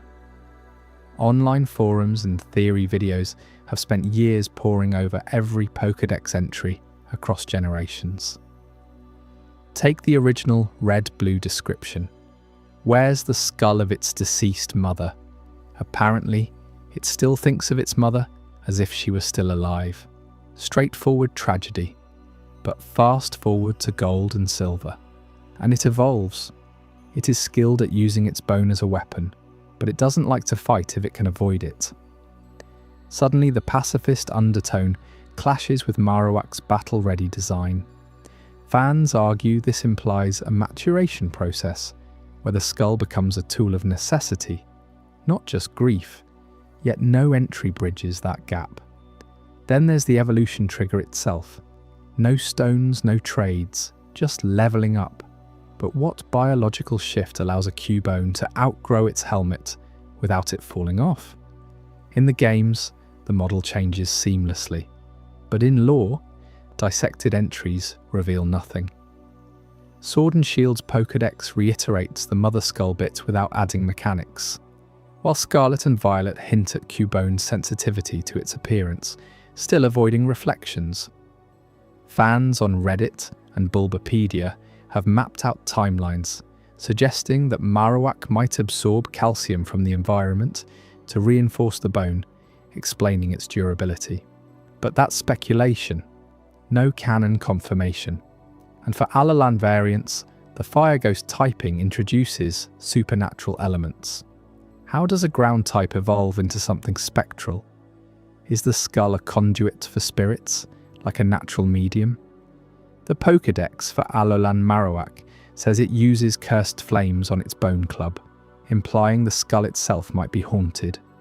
Tying back to ghost lore we touched on earlier in Lavender Town, these dissections expose massive gaps in Pokémon life cycles, not just for Cubone, but for the broader ecosystem. If every Cubone requires a dead mother, that implies an alarmingly high mortality rate among females. Think about it. In the wild, are Marowak clans built on perpetual loss? One fan theory, popularised in a viral DeviantArt series, posits a cycle where mothers sacrifice themselves post-birth, passing the skull like a ritualistic torch.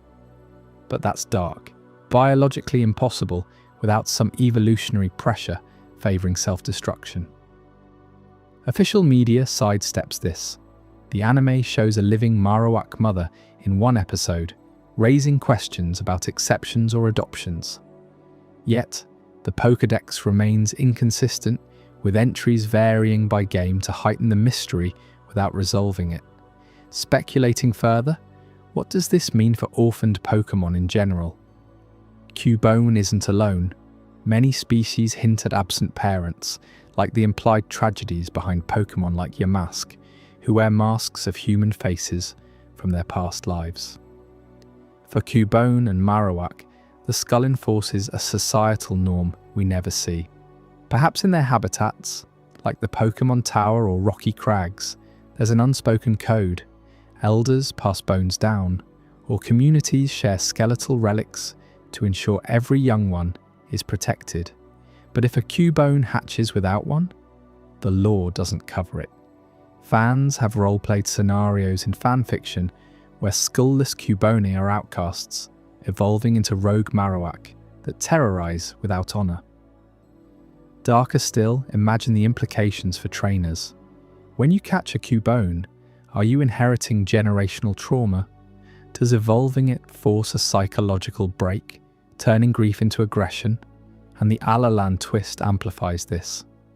In a region inspired by Hawaii, with its rich cultural history of ancestor worship, the painted skull suggests ceremonial rites. Maybe a lowland Marowak performed dances or chants to infuse the bone with fire spirits, explaining the type change.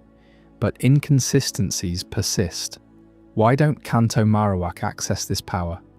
Is it environmental or cultural suppression? Fan analyses of entry phrasing, words like apparently or it is said, reveal Game Freak's deliberate vagueness, planting seeds for deeper world building without committing. This gap in life cycles ripples out. If skulls are non-regenerative, populations must scavenge or trade bones, hinting at underground Pokémon economies or even wars over remains. It's bone-chilling to consider a world where evolution demands death as currency. We've barely scratched the surface of these skeletal secrets, but what if I told you there's an ancient anomaly lurking in murals that could rewrite legendary history? Stick around for number 5, where we uncover why one fan favourite might not be as ordinary as you think. It's a revelation that will make you question everything you know about Pokémon origins. Number 5. In the heart of the Sinnoh region, hidden within the ancient trial chambers, beneath the bustling streets of Laver City, or tucked away in the forgotten corners of the ruins of Alph, there's a mural that stops every explorer dead in their tracks. It shows Arcanine, that majestic fire-type powerhouse we all know and love. Not as the loyal companion or fierce battler it is today, but as a towering legendary figure, revered alongside the likes of Mewtwo or Rayquaza. Yeah, you heard that right. Arcanine, painted with divine auras, surrounded by worshippers and mythical symbols that scream godlike status. But here's the kicker. In our modern Pokémon world, Arcanine isn't classified as legendary at all. It's just a regular, albeit incredibly cool, evolution of Growlithe. So what gives? How did this fiery canine end up immortalized as a deity in stone, defying everything we thought we knew about Pokémon hierarchies? Let's dive deeper into this anomaly, because once you start peeling back the layers, it doesn't just challenge classifications, it unravels the very fabric of Pokémon history. Picture yourself as an archaeologist, flashlight in hand, brushing dust off a weathered wall in some long-abandoned temple. The mural comes into focus. Arcanine stands proud, flames erupting not just from its mane, but encircling the entire scene like a halo of eternal fire. Ancient script runs along the edges, words that translators argue could mean eternal guardian or bringer of dawn. It's not a one-off doodle either. Similar depictions pop up in Johto's ruins, and even whispers of them in Kalosian folklore. These aren't modern fan art or game Easter eggs. They're etched into rock that's been dated back thousands of years, predating the Pokédex by eons. Arcanine isn't shown battling or evolving, it's enthroned with other Pokémon bowing before it, as if it commanded the elements themselves. You have to wonder, right? If legendaries are supposed to be one-of-a-kind forces of nature, why is this everyday powerhouse getting the royal treatment? Does this mean our current understanding of what's legendary is just a snapshot in time, or worse, a complete rewrite of the past? But hold on. Before we crown Arcanine the Forgotten King, let's question the source. Where did these murals really come from? Historians in the Pokémon world point to ancient civilizations like the ones in Hisui, the prehistoric version of Sinnoh, where people lived in harmony, or maybe fear, with Pokémon long before balls and trainers entered the picture. These murals could be relics from that era, crafted by shamans or elders who witnessed something extraordinary. Maybe an Arcanine saved a village from a volcanic eruption, its flames turning the tide against disaster, earning it god status in their eyes.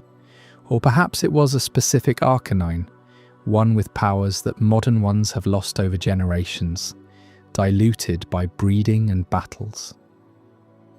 The accuracy? That's the real mind-bender. Carbon dating on the pigments suggests they're authentic, not forgeries, but the details clash with what today? Arcanine's Pokédex entry calls it the magnificent Pokémon.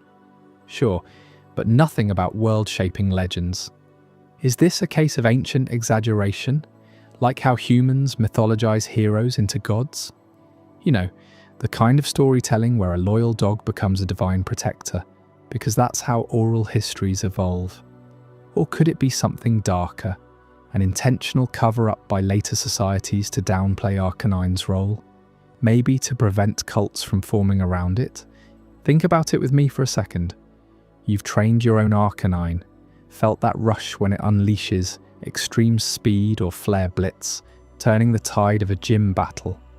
It's powerful, no doubt, but legendary, the kind that gets its own movie or shrine. Yet these murals insist otherwise. They show Arcanine not just fighting, but creating. Flames birthing new life from barren lands, or guiding lost tribes through blizzards with its unerring loyalty. If this was all misinterpretation, why the consistency across regions? Johto's versions have Arcanine linked to the weather, controlling storms like a primal Tapu.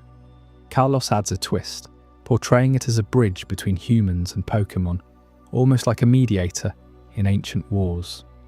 The origins feel tied to a time when Pokémon weren't captured, but revered, when every encounter was a potential miracle. But accuracy? Scholars debate endlessly. Some say the artists were high on berries or just bad at anatomy, mistaking a shiny Arcanine for something mythical.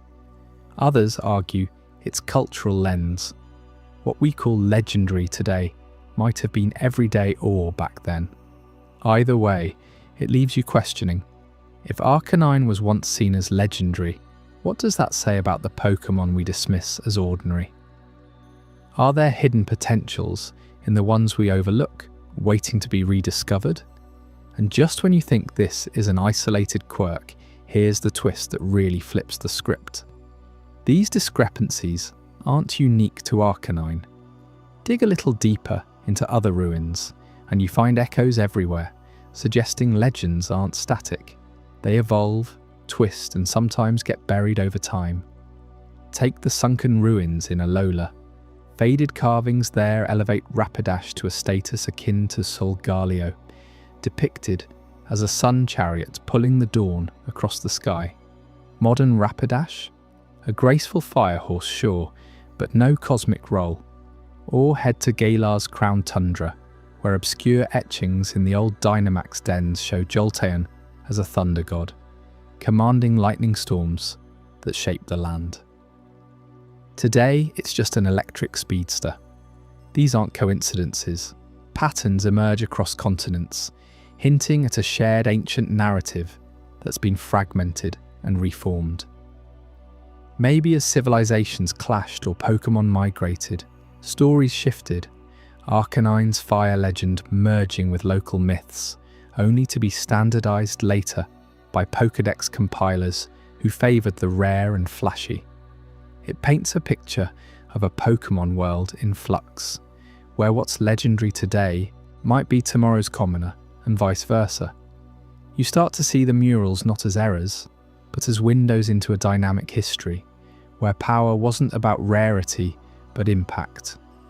What if the true unexplained phenomenon isn't the murals themselves, but how we've let these evolving legends fade from collective memory? This anomaly forces us to confront something bigger, the blurred line between myth and reality in the Pokémon universe. We've got regions built on these stories, festivals in Johto honouring the great hounds. Even if they've forgotten the legendary angle, trainers pass down Growlithe without knowing their evolutions once inspired temples. It's unsettling, isn't it? Makes you rethink every Pokédex scan, every battle cry. If ancient peoples got Arcanine so wrong, or right depending on your view, what else have we misclassified? The origins of these murals might forever elude us, lost to time like so much dust in the ruins, but their accuracy, that lingers, challenging us to look beyond the surface. Perhaps it's all ancient misinterpretation, a romanticized view of a world where every Pokémon held a spark of the divine. Or maybe, just maybe, Arcanine carries a whisper of that legacy still, in its fierce eyes and unwavering spirit. As we wrap up this fiery enigma, it leads us straight into even murkier artistic territories. Up next, we'll explore the murals of forgotten glory, where ancient walls hide glories that could rewrite the entire Pokémon pantheon. Trust me, you won't want to miss what these faded images reveal about the heroes we thought we knew. Murals of forgotten glory in the ancient ruins of the Pokémon world, hidden away in forgotten temples and weathered stone walls. There's a depiction, that has puzzled trainers for generations. Arcanine, the majestic fire-type beast, painted not as the fierce battler we know, but as a towering divine guardian worshipped by long-lost civilizations. You might remember Arcanine from your very first Pokémon adventure, right? Back in the days of Red and Blue, it was just your loyal companion, a Growlithe, that evolved into this loyal powerhouse, sprinting across routes with you, guarding your team with flames that could melt steel. It felt straightforward, almost everyday heroic, like the ultimate faithful dog in a world full of extraordinary creatures. But fast forward through the generations, and the lore starts to twist in ways that make you question everything. Take Heart Gold and Soul Silver, for instance. There, Arcanine isn't just a Pokémon you catch and train, it's woven into Johto's cultural fabric, with statues and tales of it as a protector of nobility. The Kimono Girls summon their own legendary versions in a dance that echoes ancient rituals, hinting at a deeper reverence. You train one, you battle with it, but there's this undercurrent, isn't there? Like the game is whispering that Arcanine has always been more than meets the eye, and then we hit Sinnoh in Diamond and Pearl, where the lore dives even deeper. Arcanine's Pokédex entry talks about it running at 6,200 miles per hour, its mane blazing like the sun itself, but it's still positioned as a regular Pokémon, not one of those untouchable legendaries like Dialga or Palkia. Yet in the same region, you explore ruins that speak of fire gods and eternal flames. And Arcanine fits right into that imagery, doesn't it? It's like the developers are planting seeds, making you wonder if this normal Pokémon has roots in something far grander. But the real shift happens when we cross over to Alola in Sun and Moon. Picture this. You're exploring the Akala outskirts, stumbling upon those massive stone murals etched into the cliffs. There it is, Arcanine, larger than life, surrounded by offerings and symbols of worship, depicted alongside actual legendaries like Tapu Koko, not as a sidekick, but as a deity in its own right, a guardian of the island's fiery spirit. The in-game text describes these as ancient artworks, from a time when people revered certain Pokémon as gods, and Arcanine stands proud among them, its form stylized with divine auras and celestial flames. You pause the game, stare at the screen and think, wait, is this the same Arcanine I've been using since Generation 1? The one that's been my reliable HM slave for fly and strength? How does the noble, evolved Growlithe become this exalted figure in Alola's history? And it doesn't stop there. Jump to Legends. Arceus, set in the ancient Hisui region, and Arcanine takes on an even more mythical role. Here, it's not just a companion, it's a noble Pokémon, one of the revered alphas that the ancient people of Hisui look to for guidance and protection. You see it patrolling the lands, its presence commanding respect from clans who treat it like a living legend. The game's lore expands on this, with tales of Arcanine as a swift messenger of the gods, carrying flames that symbolize the region's untamed wilderness. Compared to its earlier portrayals, this feels like a full evolution of the character, from the everyday hero in Kanto to this almost sacred entity in Hisui. It's the same Pokémon, but the stories layer on this aura of divinity, making you feel like you've uncovered a hidden timeline of its existence. Now let's pull back and compare that journey across the games. In the beginning, with Generation 1, Arcanine was pure companionship. You get it from a friend in Celadon City, or you breed it, and it's your ride or die through gyms and the Elite Four. The Pokédex calls it the legendary Pokémon, sure, but that's just flavor text, right? It doesn't get its own movie or a spot in the Hall of Legends. It's accessible, trainable, evolvable from a common Growlithe here. But as the series progresses, that legendary tag starts to gain weight. By Unova in black and white, Arcanine's entries emphasize its majestic loyalty, almost like it's echoing the dragons of the region in its unyielding spirit. Then, Alola elevates it to mural-worthy status, and Hisui cements it as a noble guardian. It's a gradual shift from sidekick to sentinel, from your personal powerhouse to a figure etched in stone as a protector of worlds. You can't help but feel a thrill when you realize how the lore has been building this quietly, game by game, without ever spelling it out. This brings us to the archaeological hints scattered throughout the Pokémon worlds, those tantalizing clues that make the mystery so addictive. Think about the trial captains in Alola mentioning oral histories of Pokémon that walked among humans as equals or guardians. The murals aren't isolated. Similar etchings appear in other regions too. In Hoenn, the desert ruins house depictions of Regirock and its kin, but stray fire motifs nearby evoke Arcanine's blaze.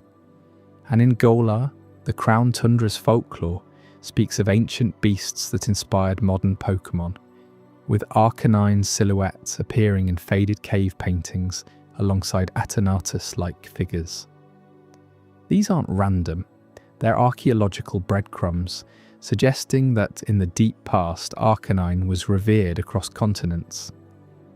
Imagine the excavators in the Pokémon world, professors like those in Unova's relic castle, uncovering pottery shards with Arcanine paw prints stylized as holy symbols, or amulets worn by ancient trainers that invoke its name for protection. But here's where it gets truly unexplained. Why these hints exist at all, and what they mean for the Pokémon world's history. The creators at Game Freak have never given us a straight answer. In interviews, they've dodged questions about the murals, saying things like, "The Pokémon world is full of mysteries waiting for players to explore." No confirmation if these are literal depictions of Arcanine's past or artistic liberties by ancient peoples who saw its power and deified it. Is Arcanine truly a fallen legendary, demoted over time as human Pokémon bonds evolved? Or are the murals misinterpretations, like how we might mythologize wolves into werewolves? The games leave it hanging, with no spin-off story or director's cut to resolve it. You explore these sites, take screenshots, and join forums buzzing with theories, but the official line is silence. It's as if the Pokémon world itself is hiding its secrets, daring you to piece together the puzzle. This anomaly with Arcanine challenges everything we think we know about legendary status in Pokémon. Traditionally, legendaries are these ethereal beings, Mewtwo, Lugia, Rayquaza, rare, powerful, often tied to creation myths, and impossible to evolve or breed. They're the ones with their own soundtracks and world-altering events. But Arcanine blurs that line. It's breedable, evolvable, and you can shiny hunt it like any other. Yet these murals suggest that legendary isn't a fixed category. It's fluid, shaped by time, culture, and forgotten events. What if other common Pokémon have similar hidden glories? Does this mean the distinction between regular and legendary is just a modern construct, a way humans in the Pokémon world categorized what they couldn't fully understand? It flips your perspective, doesn't it? Suddenly every Pokémon in your box could have an untold saga, a divine spark waiting to be rediscovered. The unexplained nature of it all, the lack of creator resolutions, makes the wonder linger, turning a simple fire dog into a symbol of the Pokémon world's vast untapped depths. As we delve deeper into these enigmas, the next layer of the unknown pulls us towards something even more bizarre. Number 4 on our list. What if I told you there's a Pokémon that might not be what it seems? A shapeshifter, with origins tied to the very dawn of creation itself? Stick around, because this one's going to twist your mind in ways you never expected. Number 4. Did you know that in the Pokémon world, there's a tiny blob-like creature called Ditto that can transform into absolutely anything it wants? One moment, it's a helpless pink puddle. The next, it's mimicking the fiercest Charizard or the most elusive Mew with flawless precision. But here's what really stops you in your tracks. No matter what Ditto turns into, it always weighs exactly 48.4 kilograms. That's the same weight as Mew, the so-called ancestor of all Pokémon, a mythical being that's supposed to be as light as a feather.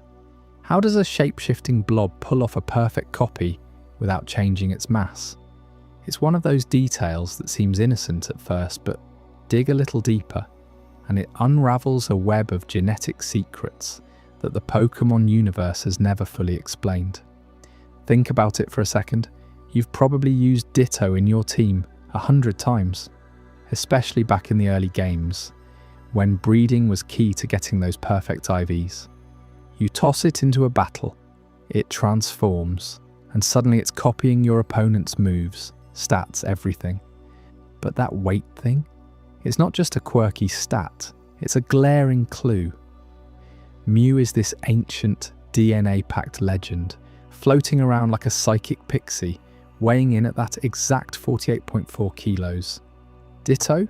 Same deal. No other Pokémon pulls off transformations like this without some kind of mass shift or limitation.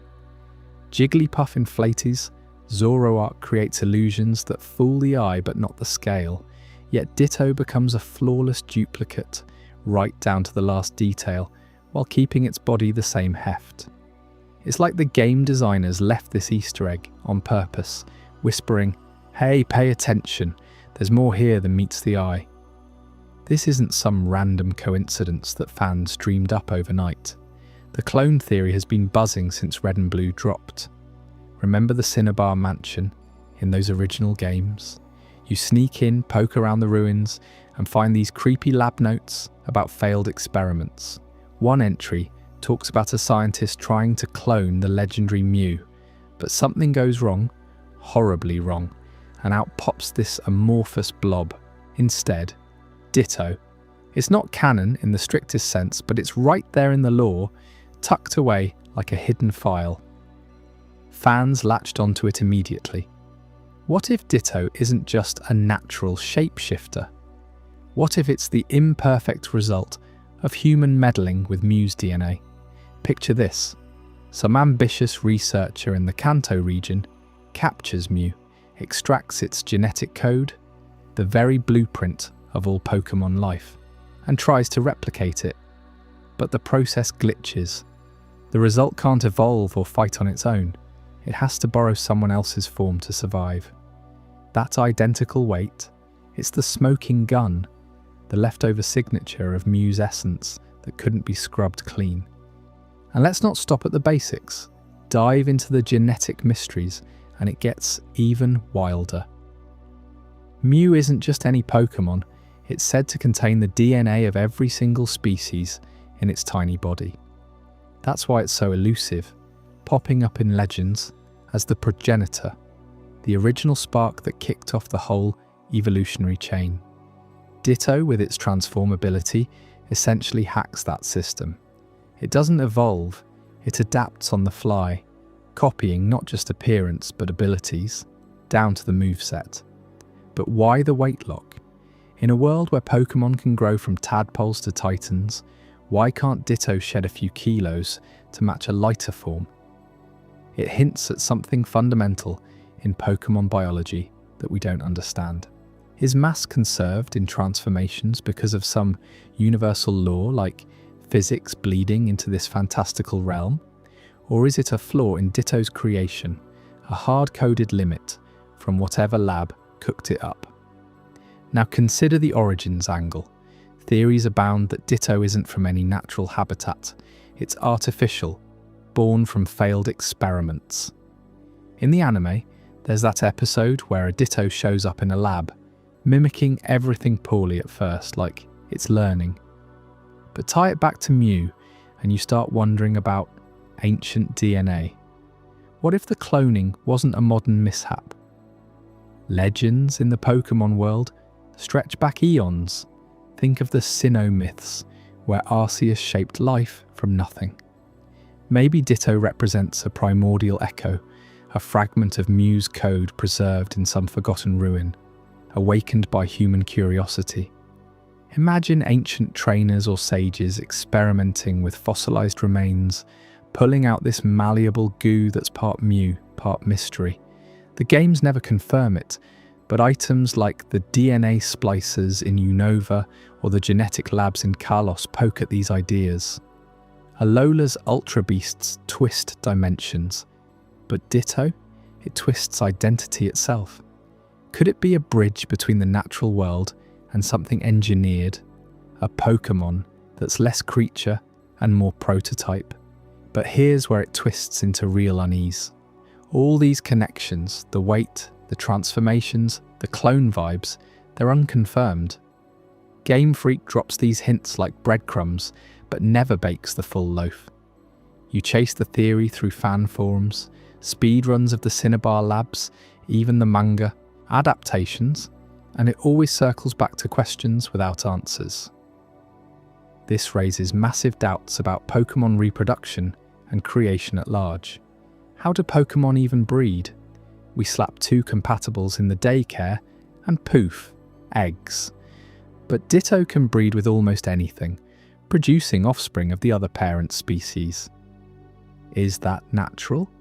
Or is it exploiting some glitch in the genetic code, mimicking Mew's all-encompassing DNA to force compatibility? It makes you question the ethics of the Pokémon world. Trainers capture these beings, battle them into submission, and now we're cloning them? What if Ditto's existence proves that life in this universe isn't purely organic? It's manipulable, editable, like code in a simulation. Take a real-world parallel for a moment, though we're sticking to Pokémon logic. In our science, cloning is messy. Dolly the sheep took hundreds of tries, and even she had health issues. Scale that to Mew, a being with infinite potential DNA. A failed clone wouldn't be a majestic legend, it'd be a survivor, adapting by stealing forms to hide its flaws. Ditto's always smiling that dopey grin, but is it content or just masking pain? In battles, it holds its own through mimicry, but outside, it's vulnerable, a sitting duck without a disguise. This sparks clone theories that go beyond Ditto. What about other artificial Pokémon? Porygon created in a lab, glitches reality. Magnemite, mechanical yet organic. Ditto fits right in, a genetic wildcard that blurs the line between born and built. And the reproduction doubts, they hit hard. Pokémon eggs imply a cycle of life, but Ditto disrupts it. It can produce babies without contributing its own traits, almost like a vessel. Does that mean the species creation isn't divine or natural, but tampered with? Arceus might have sparked the wheel, but humans keep tinkering. The unconfirmed links leave you hanging. Is Ditto a harmless goofball or a harbinger of bioethical nightmares? In Pokémon Sun and Moon, Ether Paradise experimenting with type, null, fusing genes to create guardians. Ditto feels like an earlier draft of that, a loose end from Kanto's shadows. Fans speculate entire story arcs around it. What if Mewtwo's rage stems from seeing Ditto as a brother, a lesser clone that escaped? Or perhaps Ditto's in every region because labs worldwide failed the same experiment, scattering imperfect Mews disguised as blobs. This mystery doesn't just linger, it infects how you see the whole Pokédex. Every time you catch a Ditto now, that weight stat jumps out, a silent accusation. Why hide in plain sight? Why the perfect match to Mew unless it's intentional? The genetic enigmas pile up. Failed experiments in burned-out mansions, ancient DNA unearthed from who knows where, all pointing to a creation story that's far messier than the shiny badges suggest.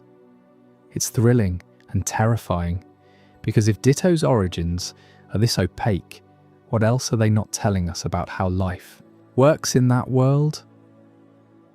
As we wrap up this dive into Ditto's Mirage, you can feel the shadows lengthening over Pokémon genetics as a whole.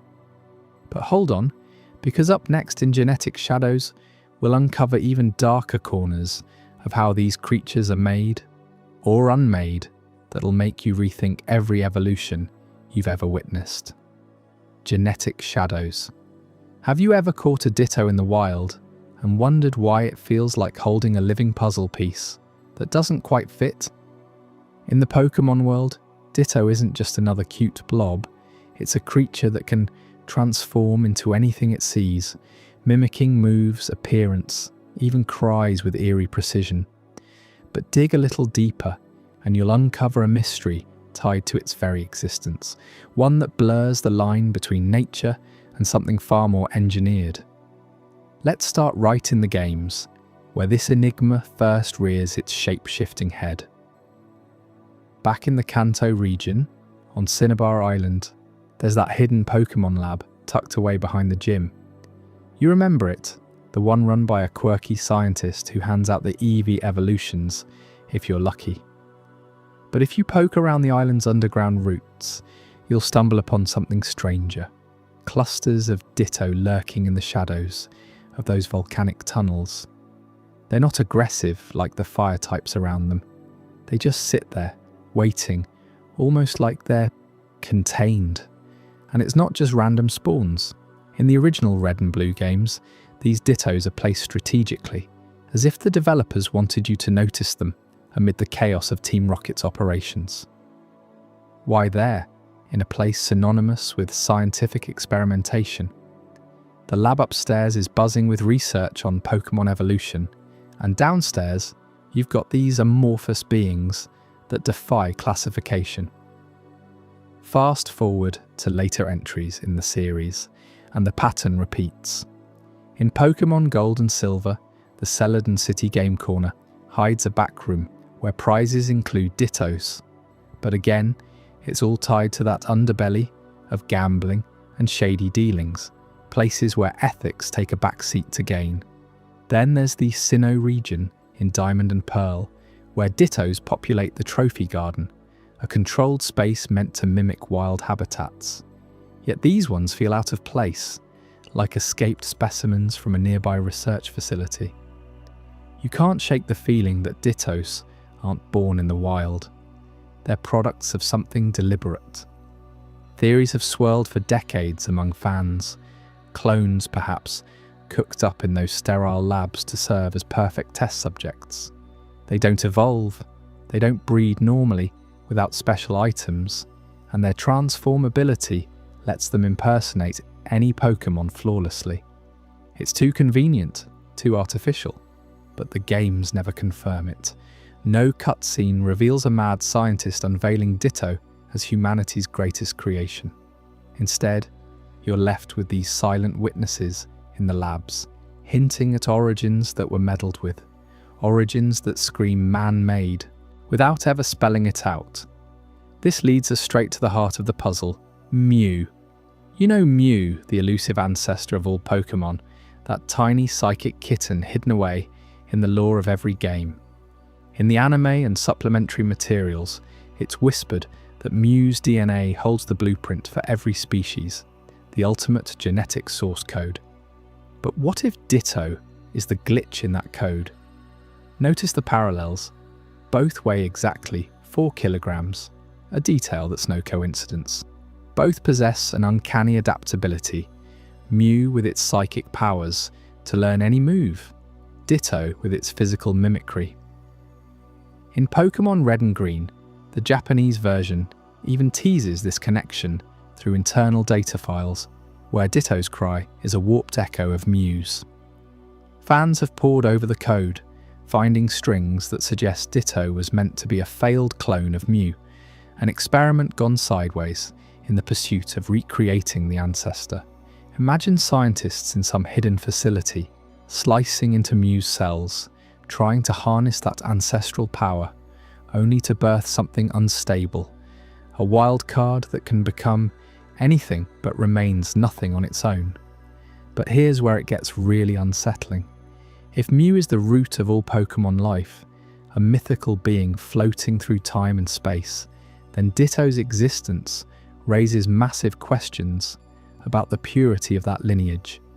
Is Ditto a natural mutation, a rogue descendant that slipped through the evolutionary cracks? Or is it proof that humans have been playing God with genetics long before the Pokeballs came into play? Think about it. In a world where Pokémon are partners, friends, even family, the idea that some were artificially engineered in labs, perhaps to spy, to battle without limits, or worse, to be disposable, chills you to the core. The games drop these breadcrumbs, like the abandoned labs in Unova's Chargestone Cave, where Ditto hides among fossils and relics, or the Pokémon Mansion on Cinnabar, burned out and haunted by failed experiments. You explore those ruins, finding diaries hinting at genetic instability and uncontrolled transformations, but no answers. It's all implication, no revelation. And let's not ignore the ethical shadows this casts over Pokémon science as a whole. What horrors might lurk behind those lab doors? We've seen Team Rocket cloning Eevee into the unstable, Ditto-like forms in the anime. But even in the games, the implications are darker. Are there Pokémon suffering in vats, their essences twisted to create perfect soldiers? Ditto's ability to transform isn't just fun in battles, it's a survival mechanism, a desperate scramble to fit in because it was never meant to exist as itself.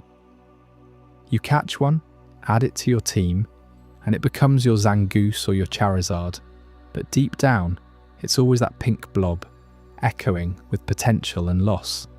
The broader world of Pokémon genetics feels tainted by this.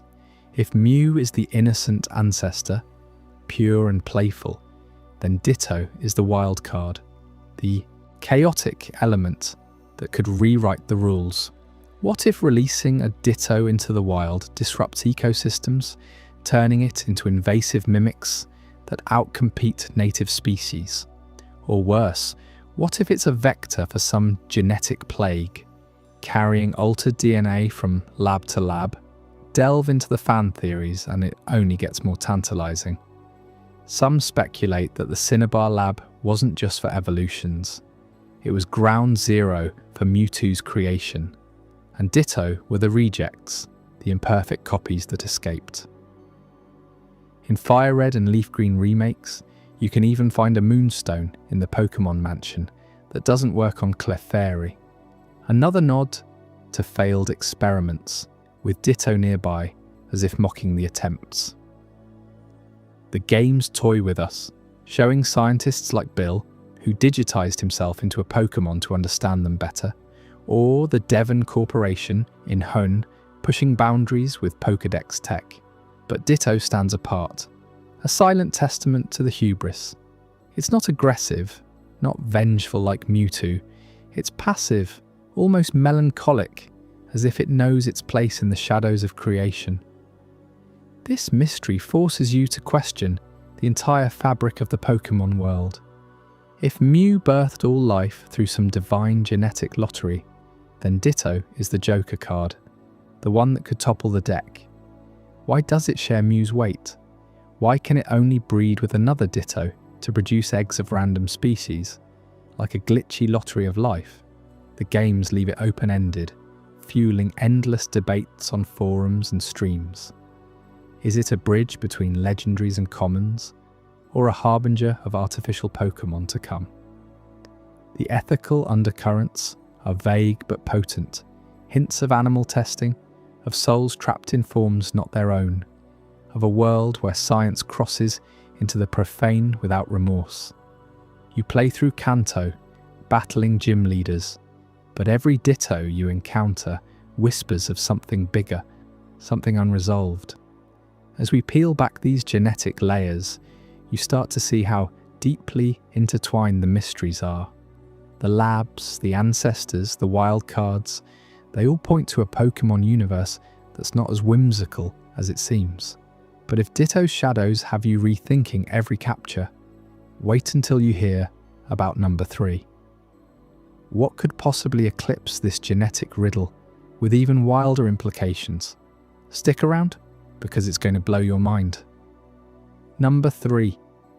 Have you ever wondered what lies beyond the stars in the Pokémon universe, in places no Pokeball can reach?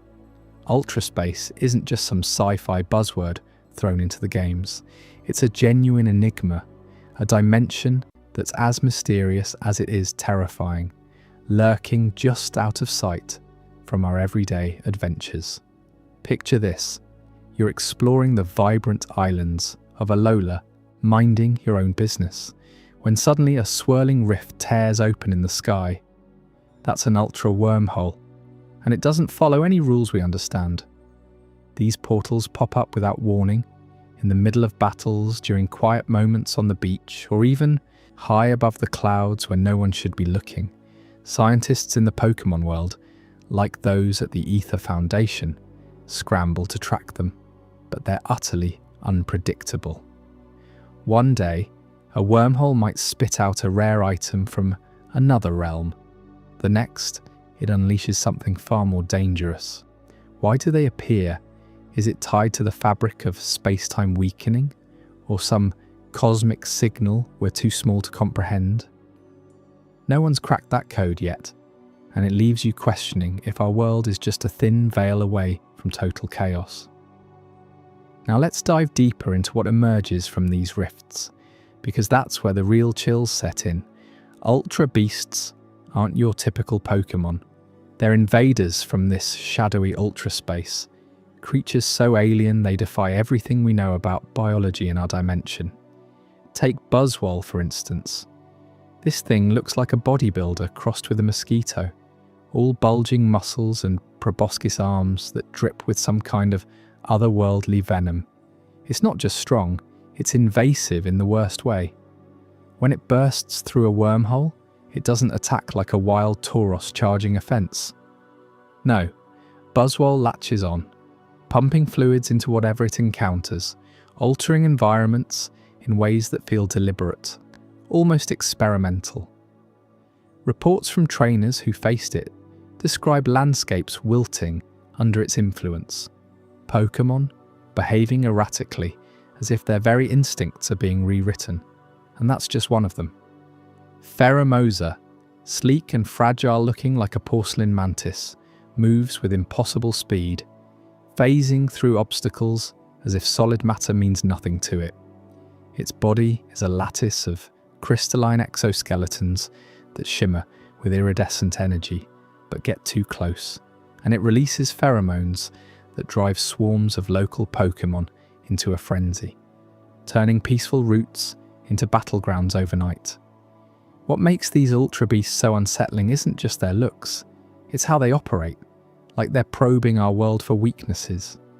Kartana, that origami-like blade warrior, slices through steel beams and trees with a flick of its edge, leaving behind cuts that don't heal right, as if it's testing the durability of our reality itself. Xurkitree, a living power line with tendrils that pulse like exposed wires, drains energy from anything electrical, blacking out entire towns in Alola during its rampages. These aren't mindless beasts. Their behaviours suggest purpose. A coordinated invasion maybe, but for what?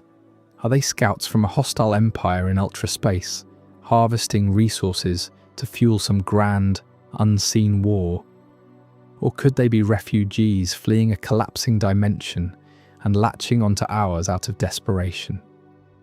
The games hint at it through the Ether Foundation's experiments, Lucamine's obsession with preserving these creatures in artificial wormholes, but even she couldn't unravel their true intent. Trainers capture them, sure, but integrating an ultra beast into your team feels wrong. Like inviting a virus into your bloodstream. They don't evolve like normal Pokémon. They don't bond the same way. Their cries echo with a hollow echoing quality, as if they're calling back to a home we'll never see. And the biology? Forget standard Pokédex entries. Their cells don't divide like ours. They replicate through some quantum entanglement, pulling matter from ultraspace to sustain themselves. One ultra beast spotted in the wild was seen absorbing ambient light, growing denser until it nearly collapsed a cave roof. How does that even work without violating the laws of physics we assume govern the Pokémon world? You start to realize, as you replay those sun and moon encounters in your mind, that ultra beasts aren't just powerful opponents. They're a symptom of something broken in the multiverse. Their invasive nature goes beyond physical damage. It's psychological. Eyewitness accounts from Alolan locals talk about nightmares after close calls, visions of fractured skies and endless voids. Kids in Hisui City whisper about seeing shadows that mimic ultra beast forms during thunderstorms, as if the wormholes are leaving psychic scars. And the purpose is the biggest black hole in all this. The Pokédex calls them life forms from another world, but that's it. No origins, no motivations. Are they weapons created by an advanced civilization in ultraspace? Sentinels guarding dimensional boundaries that we've accidentally breached? Or something more benign, like pollinators gone rogue, spreading ultraspace's essence to seed new worlds? The enigma gnaws at you because every theory falls apart. Lucamine believed they were beautiful, pure forms of life needing protection, but her downfall proved otherwise. They're not here to be saved. They're here to disrupt, to invade, and we have no idea why. But hold on, because this mystery doesn't stand alone. There's a twist that ties it all to ancient legends, hinting at threats that span dimensions and time. Enter Necrozma, the Prism Pokémon, a creature straight out of ultraspace's nightmares. In the lore of Alola and Ultra Megalopolis, Necrozma isn't just another ultra beast. It's the key to unlocking why these invasions feel so personal, so unresolved. Legends speak of it as a devourer of light, a black hole in crystalline form that once roamed our world, absorbing the sun's rays until it drove entire regions into eternal dusk. But get this, its true form, or at least its origins, connect directly to ultraspace. When it fuses with Solgaleo or Lunala, those majestic legendaries become ultra forms, bridging our dimension with the void. Why? The murals in the altar of the Sune depict Necrozma as a fallen star, a being that shattered the balance between worlds. It didn't just invade, it merged realities, pulling ultra beasts through in its wake. And the scary part? These connections suggest the threats aren't over. Wormholes still flicker unpredictably, even after the events of the games, and Necrozma's legend implies a cycle. What if it's not gone? What if it's waiting in the depths of ultraspace, rallying more beasts for a return? Trainers who've challenged Ultra Necrozma describe a presence that warps time itself, echoes of past invasions replaying in the heat of battle. This isn't resolved, it's simmering, an interdimensional powder keg with Necrozma as the fuse. You can't help but feel like the Pokémon world is one wormhole away from an all-out war we can't win. Think about the implications for a second. If ultraspace is this unknown dimension bleeding into ours, and ultra beasts are its harbingers with biology that laughs at our science, then every random portal could be the start of something bigger. In Ultra Sun and Ultra Moon, glimpses of Ultra Megalopolis, a desolate city lit by artificial stars, where humans and beasts coexist in uneasy truce. But even there, the purpose eludes us. Are the ultra beasts protectors, enforcing some cosmic law, or destroyers, stripping worlds bare? The invasive behaviours pile up. Nihiligo, the jellyfish-like one, possesses trainers, turning them into puppets that spread its influence like a virus. Celesteela and Blacephalon explode on impact, releasing spores or flames that mutate local flora into hybrid nightmares. Each encounter builds this sense of alienation, like you're not fighting equals, but representatives of a reality that views ours as disposable. And Necrozma's legend? It elevates the enigma to epic proportions. Ancient texts in the ruins of hope describe it as the one who eats the sun, a being that crossed from the void to claim light as its own. Fusing with legendaries isn't evolution, it's corruption, twisting guardians of our world into vessels for ultraspace's hunger. Unresolved doesn't even cover it. It's a prophecy half told, leaving you to wonder if the next game will finally pull back the curtain or plunge us deeper into the dark. As you piece this together, the Pokémon world feels smaller, more fragile. Ultra wormholes, appearing unpredictably, remind us that adventure isn't always about catching them all. Sometimes it's about surviving the unknown. The alien biology of these beasts, their relentless invasions, and that lingering shadow of Necrozma all point to a purpose that's deliberately hidden, an enigma designed to keep us guessing. But what if the next rift reveals even more? Up next in Chapter 18, Wormholes and Otherworldly Invaders, we'll peel back the layers on how these portals are changing everything, from secret experiments to full-scale dimensional breaches that could rewrite the map of reality itself. You won't want to miss what lurks on the other side. I hope you're as amazed by this as I am. If you want to stay updated on more content like this, make sure to subscribe and join our community of curious minds. Trust me, what's coming next will challenge everything you thought you knew. Wormholes and Otherworldly Invaders. Ultra wormholes rip open the fabric of reality without warning, pulling in trainers and Pokémon alike from our world into a chaotic alternate dimension known as ultra space. These portals aren't just flashy effects in the games, they're gateways to the unknown, and their very existence challenges everything we think we know about the Pokémon universe. How do they form? Why do they appear now? And what hidden forces trigger them? Let's dive deep into this cosmic enigma, because what you'll uncover here will make you question the stability of the entire Pokémon multiverse. Picture this.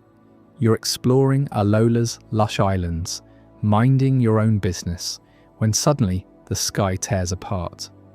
A swirling vortex of purple and black energy materializes, defying gravity and logic as it hovers in midair. This is an ultra wormhole, first introduced in Pokémon Sun and Moon, and it's not your average interdimensional shortcut. Unlike the controlled rifts created by legendary Pokémon like Palkia or Dialga, these wormholes seem to spawn spontaneously, often in response to emotional turmoil or unexplained anomalies. Think about it. In the games, these portals don't just pop up randomly, they're tied to moments of intense feeling or disruption. A trainer's desperation during a crisis, a surge of negative energy from a natural disaster, or even the raw power of a rampaging Pokémon can act as a catalyst. It's as if the barriers between worlds thin out when emotions run high, bending the laws of physics in ways that no scientist in the Pokémon world can explain. Take the events in Ultraspace itself. When you first enter through one of these wormholes, you're thrust into a bizarre realm where gravity flips, colours invert, and time feels distorted. The lore hints that Ultraspace isn't a single place, but a fractured network of parallel dimensions, each one a warped mirror of our own. But why do wormholes form in the first place? The games suggest they're influenced by anomalies, glitches in the cosmic code, if you will. In Pokémon Ultra Sun and Ultra Moon, we learn that these rifts are exacerbated by the presence of Ultra Beasts, those otherworldly invaders that treat our world like an exotic zoo. Their biology screams, "Not from around here." Creatures like Nihiligo, with its jellyfish-like form that manipulates human hosts through neurotoxins, or Kartana, a razor-sharp origami blade that slices through steel effortlessly. These aren't evolved from any known Pokémon lineage. Their purpose? Unclear. Are they scouts, refugees, or conquerors from a dying universe?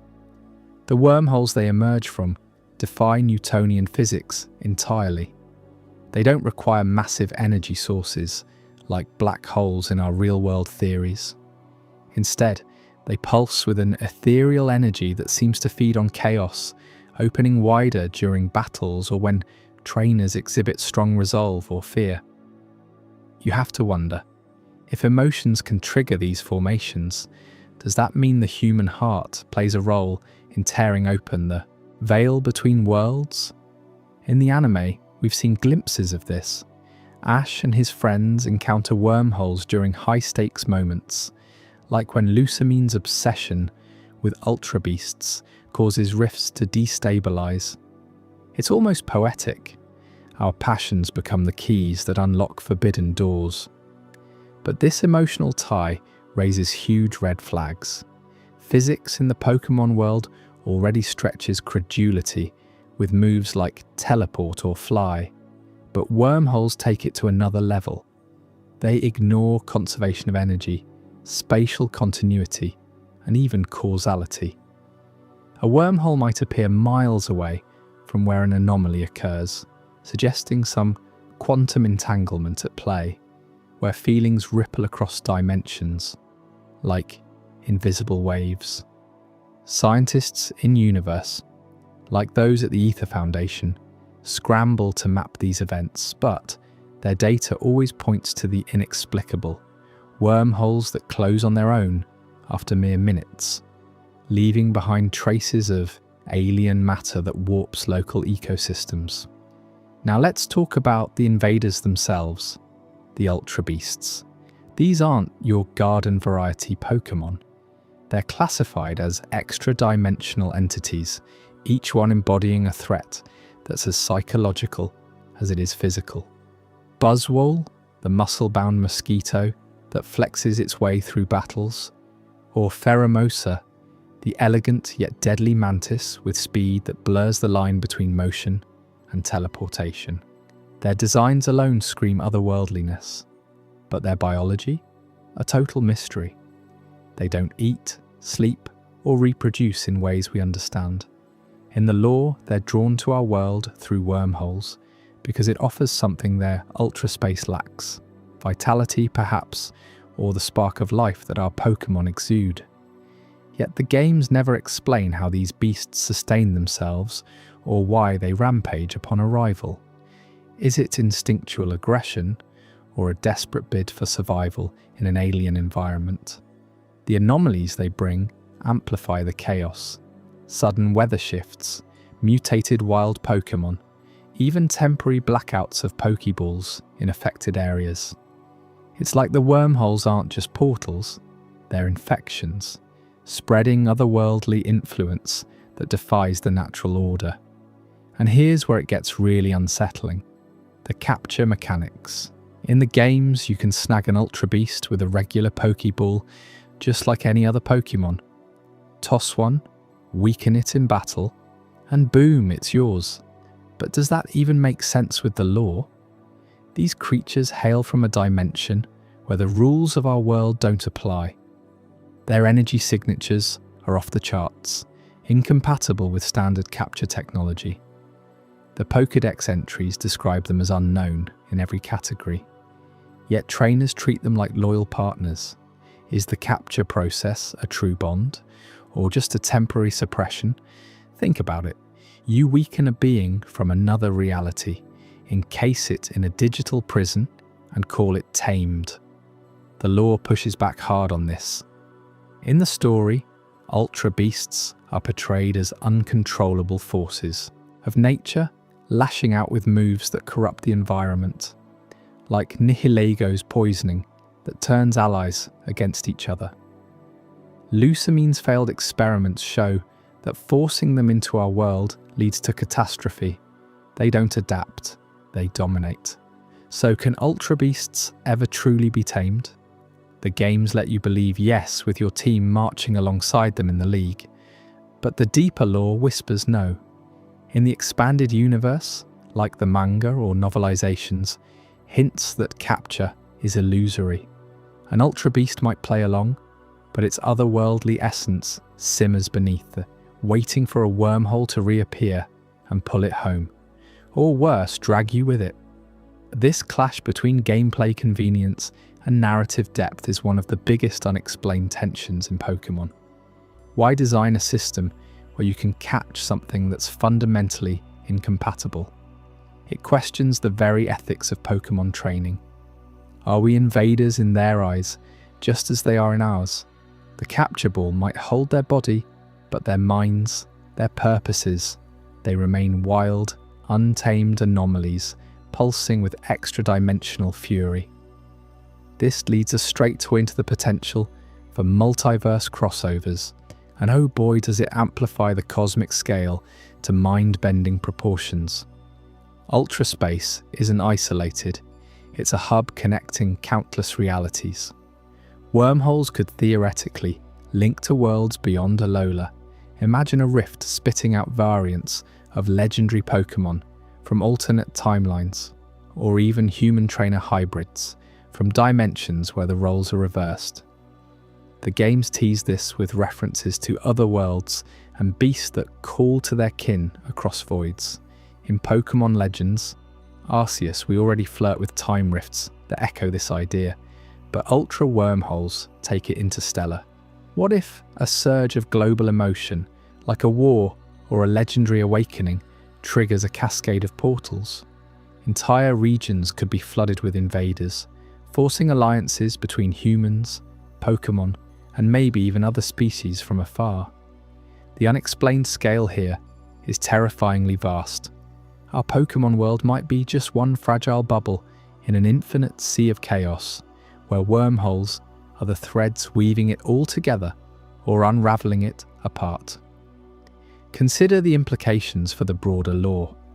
If emotions and anomalies fuel these formations, then every intense Pokémon battle, every heartfelt reunion, could be a spark for interdimensional bleed.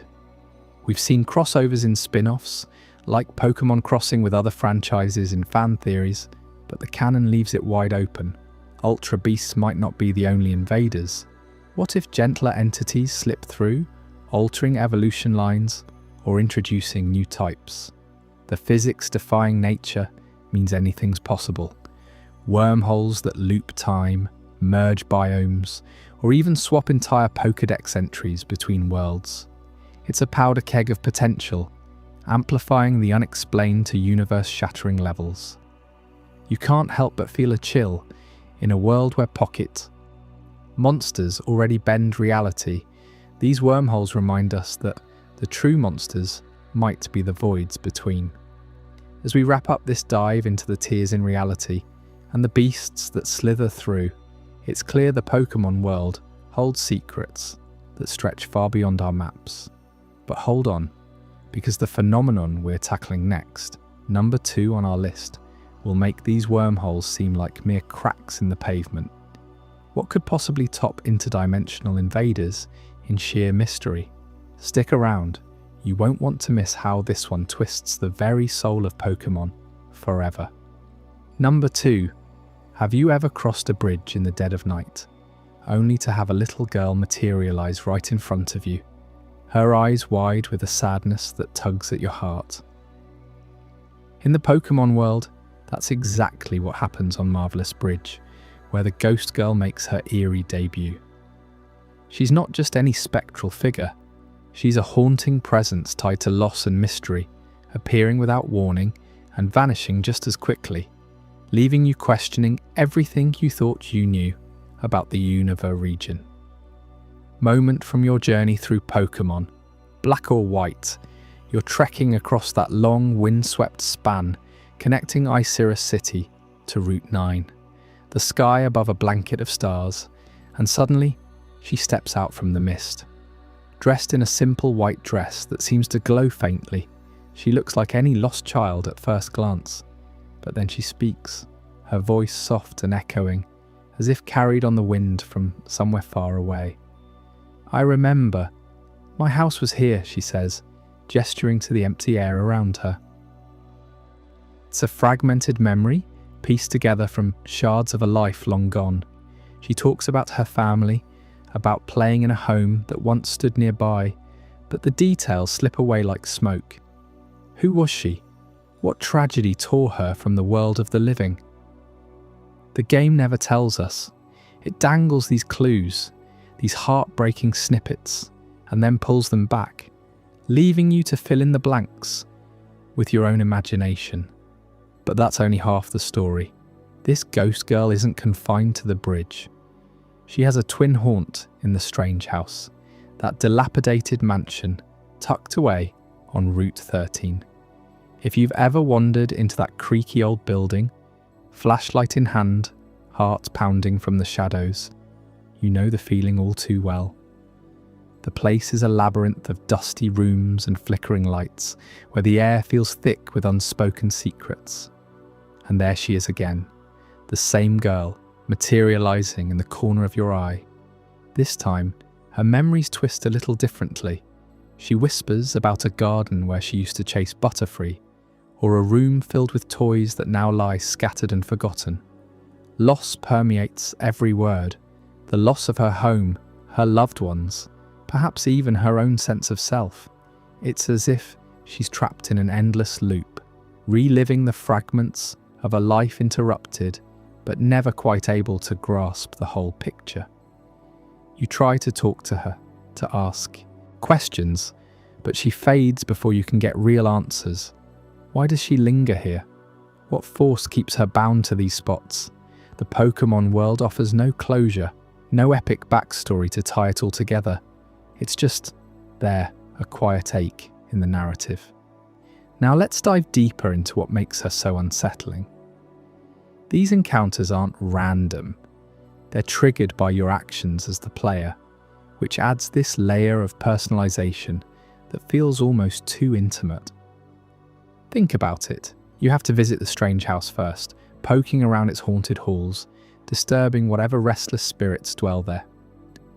Only then does she appear on Marvelous Bridge, as if your intrusion into her world has summoned her directly to you. It's like she's watching, waiting for you to stir the pot before she reaches out. And in the strange house itself, she only shows up after you've explored enough to activate those subtle cues. Move from room to room and suddenly objects shift. Furniture slides across the floor with a groan that echoes through the walls. Books topple from shelves without a touch. Lights flicker on and off in patterns that mimic footsteps. It's all so deliberate, so targeted at you, the intruder. Have you ever paused the game there, staring at your screen, wondering if you accidentally glitched something? But no, it's intentional design. A supernatural poltergeist effect straight from her influence. These events in the strange house ramp up the terror in ways that stick with you long after you've saved and quit. Imagine stepping into the dining room, and as you approach the table, chairs scrape back on their own, as if invisible hands are pulling them away. Or in the bedroom upstairs, the bed creaks and shifts, blankets rumpling like someone just got up. Downstairs, portraits on the walls seem to follow you with their eyes, and then, crash, a vase shatters in the hallway behind you. No Pokémon battles here, no trainers to fight. It's pure, unadulterated, otherworldly activity. And through it all, the ghost girl's presence looms. She doesn't cause the chaos directly in front of you, but you feel her. Her whispers guide you sometimes, hinting at lost items or hidden paths, but always laced with that undercurrent of sorrow. "I lost my hat. Somewhere in the house," she might say, prompting you to search. "Find it." And she thanks you faintly, but the gratitude fades into more questions. What hat? From when? And why does retrieving it make the moving furniture intensify, as if your meddling angers whatever holds her there? This connection to your choices makes the haunting feel personal, almost accusatory. It's as if she's saying, "You came here, you disturbed my peace. Now face the consequences." In a game full of epic quests and legendary beasts, this quiet, intimate terror stands out. You're not battling a ghost-type Pokémon. You're intruding on a human spirit's unfinished business. And the fragmented memories? They hit hard because they're so relatable. She recalls laughter with siblings, the warmth of a mother's embrace, simple joys snatched away.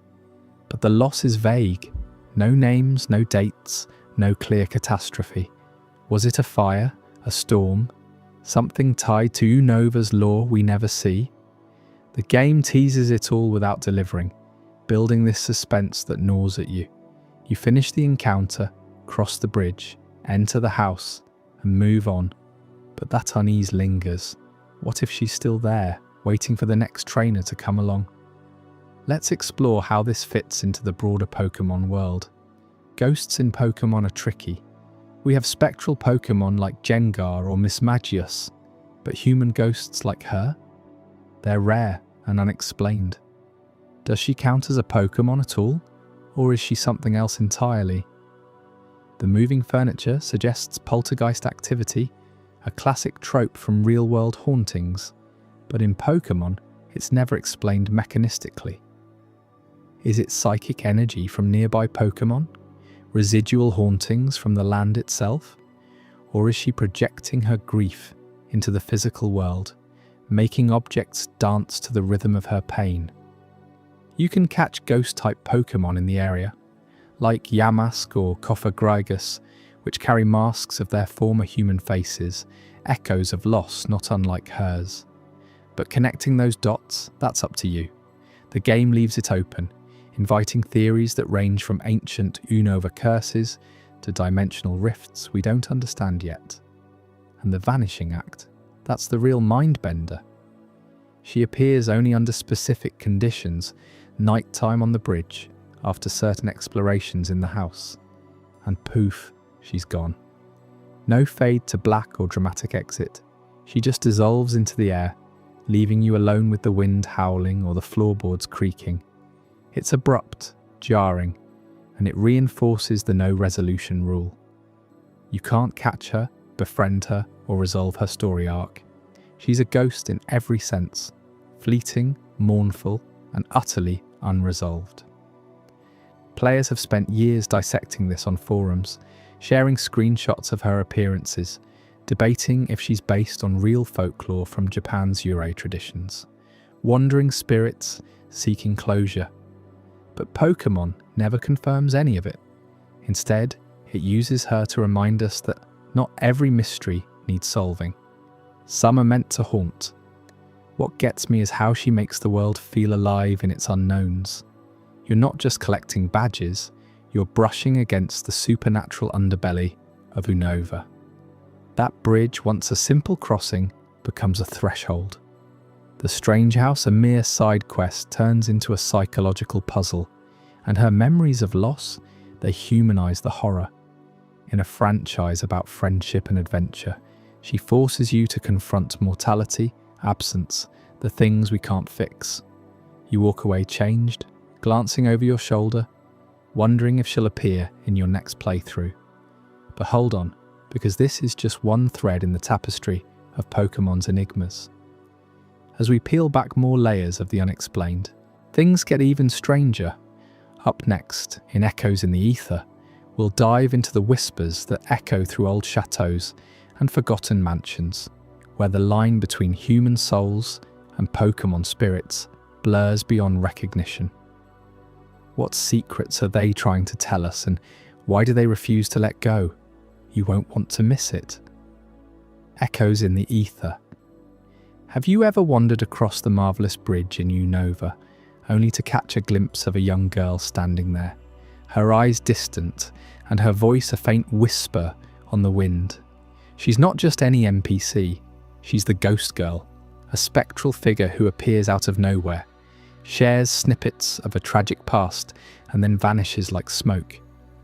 But what if I told you she's not alone in her haunting? What if her presence hints at something far bigger, a web of echoes connecting the Pokémon world's unresolved souls? Let's dive into this, The ghost girl isn't your typical Pokémon spirit. She doesn't battle or evolve, she just exists, flickering in and out of reality. You approach her on that bridge and she murmurs about a lost X-transceiver, a gadget meant to bridge distances between friends and family. It's a heartbreaking detail, isn't it? She clutches at memories of her mother, of promises unkept, and then poof, she's gone. No fade to black, no explanation, just absence. But here's where it gets intriguing. This isn't an isolated glitch in the game's code. She's part of a pattern tied to other ghostly figures that pop up across the regions, suggesting these aren't random hauntings, but threads in a larger tapestry of unrest. Think about the ghosts in Lavender Town from the Kanto days. That Marowak mother, forever bound to the Pokémon Tower, her bone club swinging in eternal vigil over her child's grave. She's not just a boss fight, she's a symbol of grief that refuses to fade. Now connect the dots with the ghost girl. Both are maternal figures, or at least echoes of them, lingering because of unfinished business. The Marowak protects what's left of her family. The ghost girl searches for a connection she can never reclaim. It's as if the ether, the unseen space between life and whatever comes after, holds on to these pains, refusing to let them dissolve. And it doesn't stop there. Venture into the old chateau in Sinnoh, and you'll encounter those shadowy dinner guests, spectral remnants of a lavish life cut short. They set the table, pour the wine that never spills, trapped in a loop of forgotten hospitality. Or head to the Lost Lawn Forest, where another ghostly girl whispers of abandonment, her Pokémon left behind in the undergrowth. These aren't coincidences. What if they're all linked?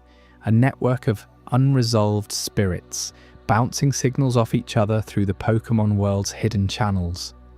The ghost girl's fragmented memories, talking about her mum's voice on the X-transceiver, the static that swallowed it whole, feel like radio waves from a distant station, picking up interference from these other haunts. Imagine it, her sorrow resonating with the Marowak's rage, amplifying the old chateau's loneliness. It's a supernatural hotline where the dead don't rest but relay their regrets, hoping someone living might finally listen. You play through these encounters and they stick with you, don't they? That chill down your spine isn't just from the music, it's the realization that Pokémon isn't all sunshine and badges. There's an undercurrent of loss here, pulling you deeper. But let's peel back the layers on the ghost girl herself. Her story isn't about scares, it's about the raw ache of separation. She appears during the day on that bridge, a place meant for marvelling at the world below. Yet she's fixated on what's above, on signals lost to the sky. You talk to her, and she recalls playing with her Pokémon, the simple joys of childhood, before everything blurred into nothingness. Was it an accident? A sudden illness? The game never says, and that's the genius of it. It humanizes her without giving you the full picture, forcing you to fill in the blanks with your own empathy. Picture a kid much like Ash or any trainer you control, excited for her first big adventure. Then in an instant, she's adrift, her voice echoing without a body to carry it. It's not supernatural horror, it's profoundly human. You feel for her because you felt that pang yourself, misplacing a call, losing touch with someone dear. In the Pokémon world, death isn't a game over screen. It's this lingering what if, a reminder that even pocket monsters carry the weight of real emotions. Now expand that outward. These ties suggest a network where spirits aren't solitary. The ghost girl's hauntings spill over into the strange house nearby, that eerie mansion on Route 13 where furniture moves on its own, doors creak without wind, and shadows dance in empty rooms. Players report glitches, items vanishing, then reappearing in odd spots. But what if it's her influence, her unresolved longing seeping through the walls, stirring the ether like a poltergeist with a purpose. Tie it to the general ghost phenomena across the series.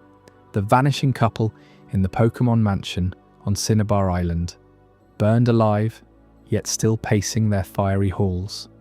Or the spectral child in the bell tower, waiting for a companion that never returns. Each one adds a node to this invisible web, spirits calling out, their voices overlapping in a chorus of the incomplete. Why does this matter? Because it humanizes the entire supernatural side of Pokémon. These aren't just plot devices for a creepy vibe. They're windows into souls that Pokémon, in all their fantastical glory, mirrors back to us.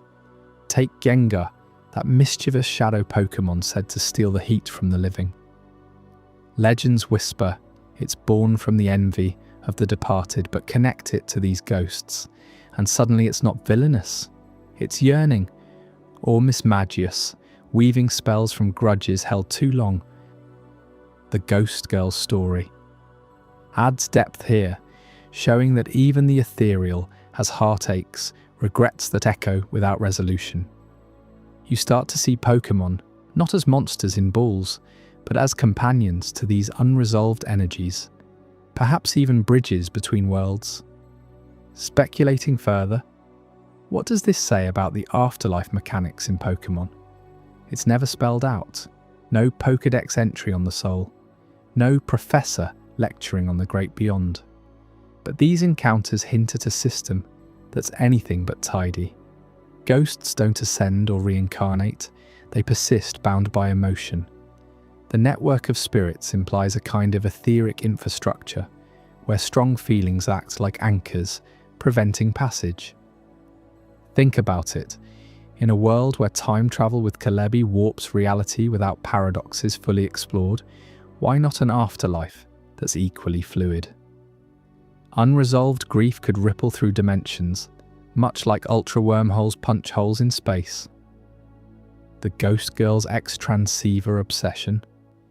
It's tech trying to hack the veil, but failing because the signal's too weak. Drowned out by the collective whispers of other lost ones. This ties into Pokémon's hidden emotional layers beautifully. On the surface, it's collect 'em all, battle to win. But dig deeper, and you find stories laced with loss.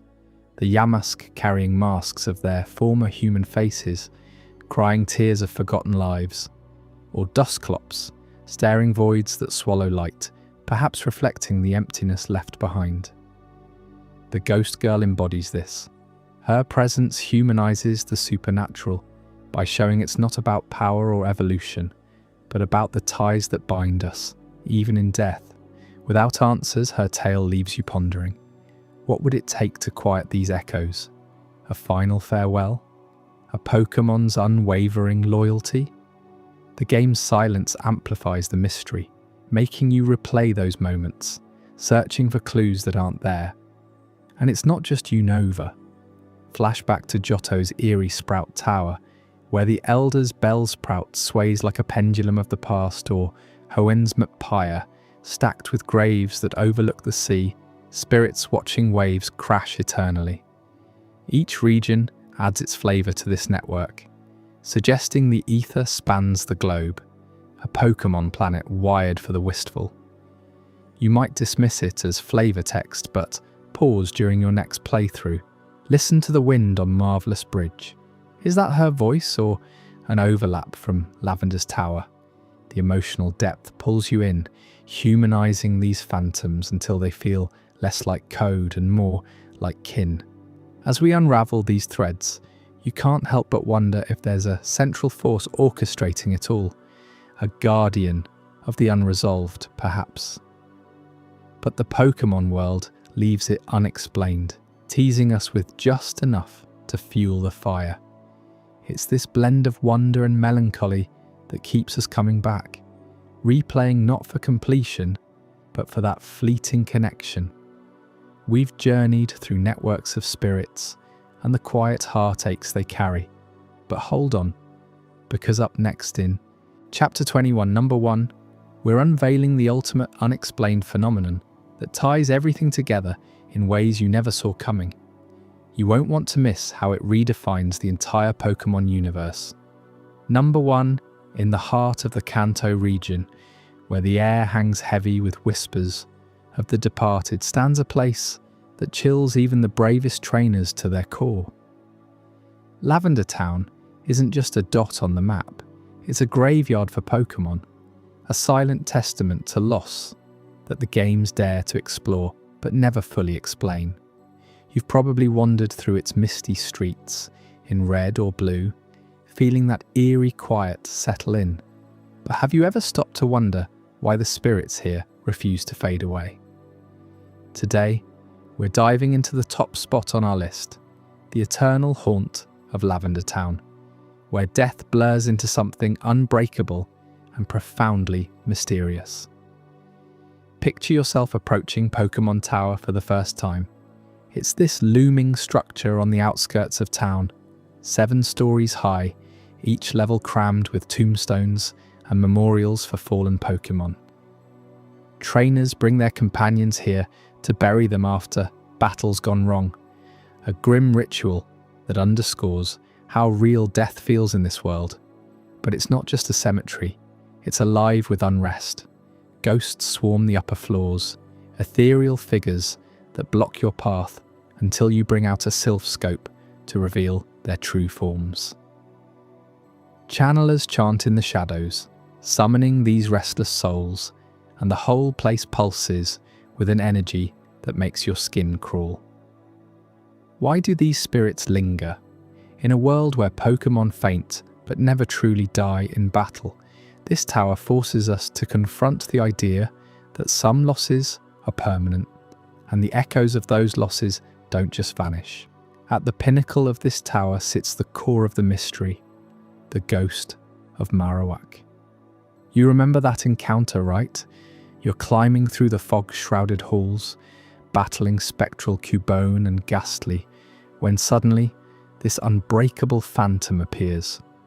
She's no ordinary ghost. She's the spirit of a mother Marowak, slain by poachers while protecting her child. Her bones, that iconic skull helmet every Cubone wears, now animate her vengeful form. You can't capture her. You can't weaken her. She's locked in eternal combat, her cries echoing with raw grief. Defeat her and she vanishes, but only after imparting a bone club that's more than just an item. It's a piece of her undying will. But here's the question that keeps lore enthusiasts up at night. How does a ghost like this persist? In Pokémon, death should mean peace, or at least a fade to the shadows. Yet Marowak clings on, her spirit fueled by an unbreakable bond with her lost Cubone. Let's unpack this persistence, because it's the heart of what makes Lavender Town so haunting. Ghosts in the Pokémon world aren't your typical spectral foes. They're tied to real tragedies. Take the graveyard itself, row after row of graves, some marked with flowers, others left. Barren, all hinting at Pokémon who met their end in the wild or in fierce rivalries. The games imply that strong emotions, rage, sorrow, unfinished business, anchor these souls. Marowak's case is the starkest example. Her unbreakable spirit isn't just flavor text, it's a window into a metaphysics we barely understand. Why doesn't she move on? Is it maternal love so fierce it defies the veil between life and death? Or something darker, like a curse woven into the fabric of Kanto's history? The games leave it dangling, but her presence suggests that Pokémon spirits aren't bound by the same rules as their living counterparts. They can possess objects, haunt locations, even interact with the living in ways that blur the line between memory and reality. Think about the mechanics for a second. In battles, your Pokémon get knocked out, but they bounce back at the Pokémon Center. No harm done. It's a kid-friendly gloss over the violence, but Lavender Town strips that away. Here, death is final, and the ghosts that rise from it challenge everything.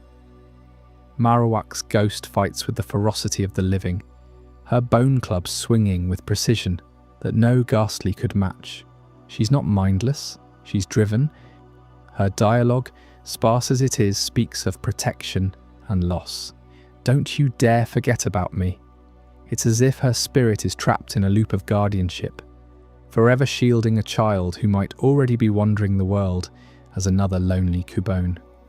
This raises bigger questions about the afterlife in Pokémon. Do all deceased Pokémon have the potential to haunt? What keeps most at rest while others, like Marowak, rage on? The tower's design, dark, labyrinthine, filled with wild encounters, forces you to navigate grief literally, step by step, until you confront her at the top. It's a pilgrimage that leaves you questioning if every fainted Pokémon in your party carries a sliver of this potential unrest. But it gets deeper and more unsettling when you factor in the real-world ripples that echo this lore. Lavender Town Syndrome, that infamous creepypasta about the music in the original Japanese games driving kids to despair. Screeching tones, hidden frequencies, a melody so piercing it allegedly led to tragedies. While it's urban legend, it ties perfectly into the in-game hauntings, suggesting that the tower's curse leaks beyond the screen. In the Pokémon world, could the syndrome be a metaphor for how these ghosts affect the living?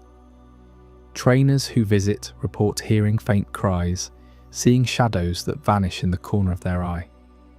The games don't explain it, but it hints at forces beyond mere game mechanics, something psychic perhaps, or an ancient energy tied to the land itself.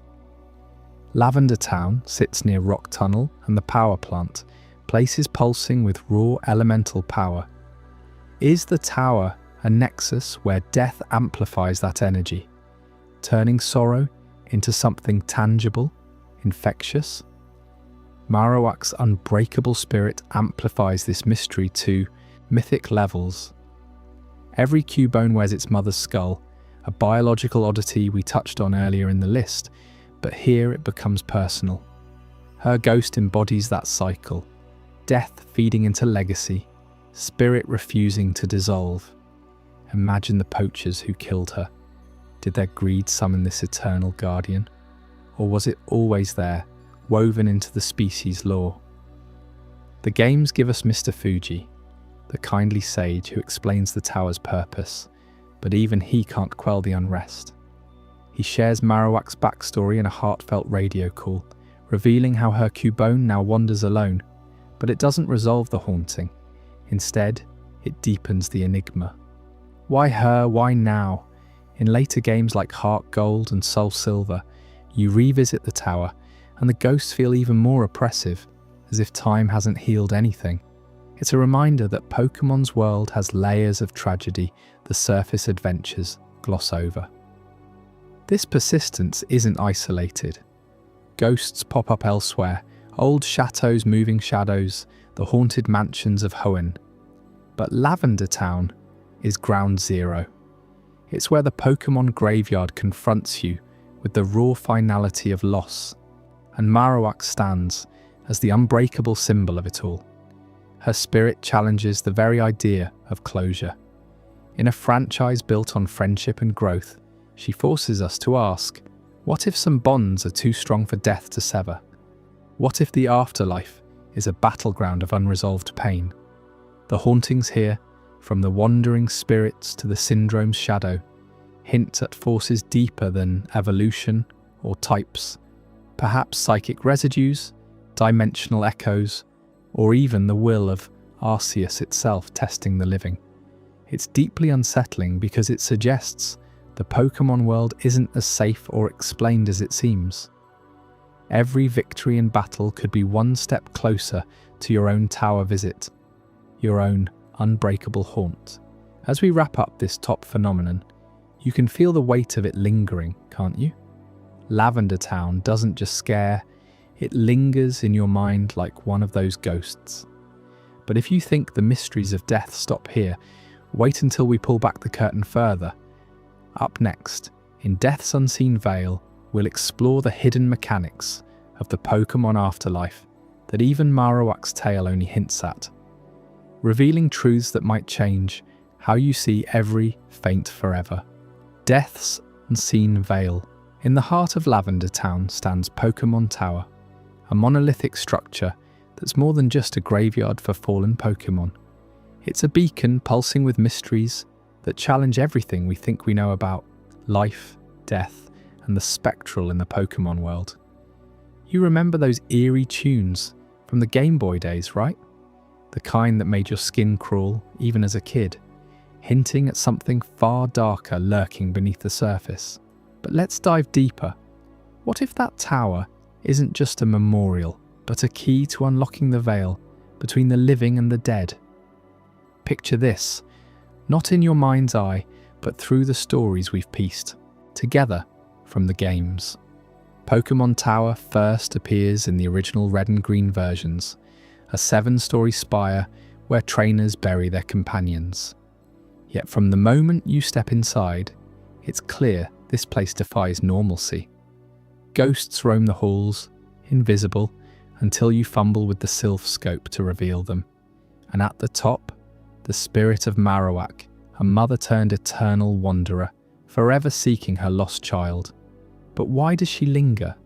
Why do these apparitions manifest at all? The tower's role in the lore starts simple, a site of mourning. Trainers from across Kanto bring their deceased Pokémon here, leaving behind graves marked with flowers and silent prayers. It's a poignant touch in a world of endless battles, reminding us that not every Pokémon gets a happy ending with a Pokéball retirement. But then there's the radio signals. Oh, those infamous signals. In the games, tuning your radio to certain frequencies near Lavender Town picks up distorted broadcasts, snippets of cries, whispers, or what sounds like the cries of the dead. Fans have long speculated this ties into the real-world Lavender Town syndrome, where the original Japanese soundtrack allegedly caused unease or worse in young players. But in universe, it's as if the tower amplifies some ethereal frequency, broadcasting the unrest of the departed.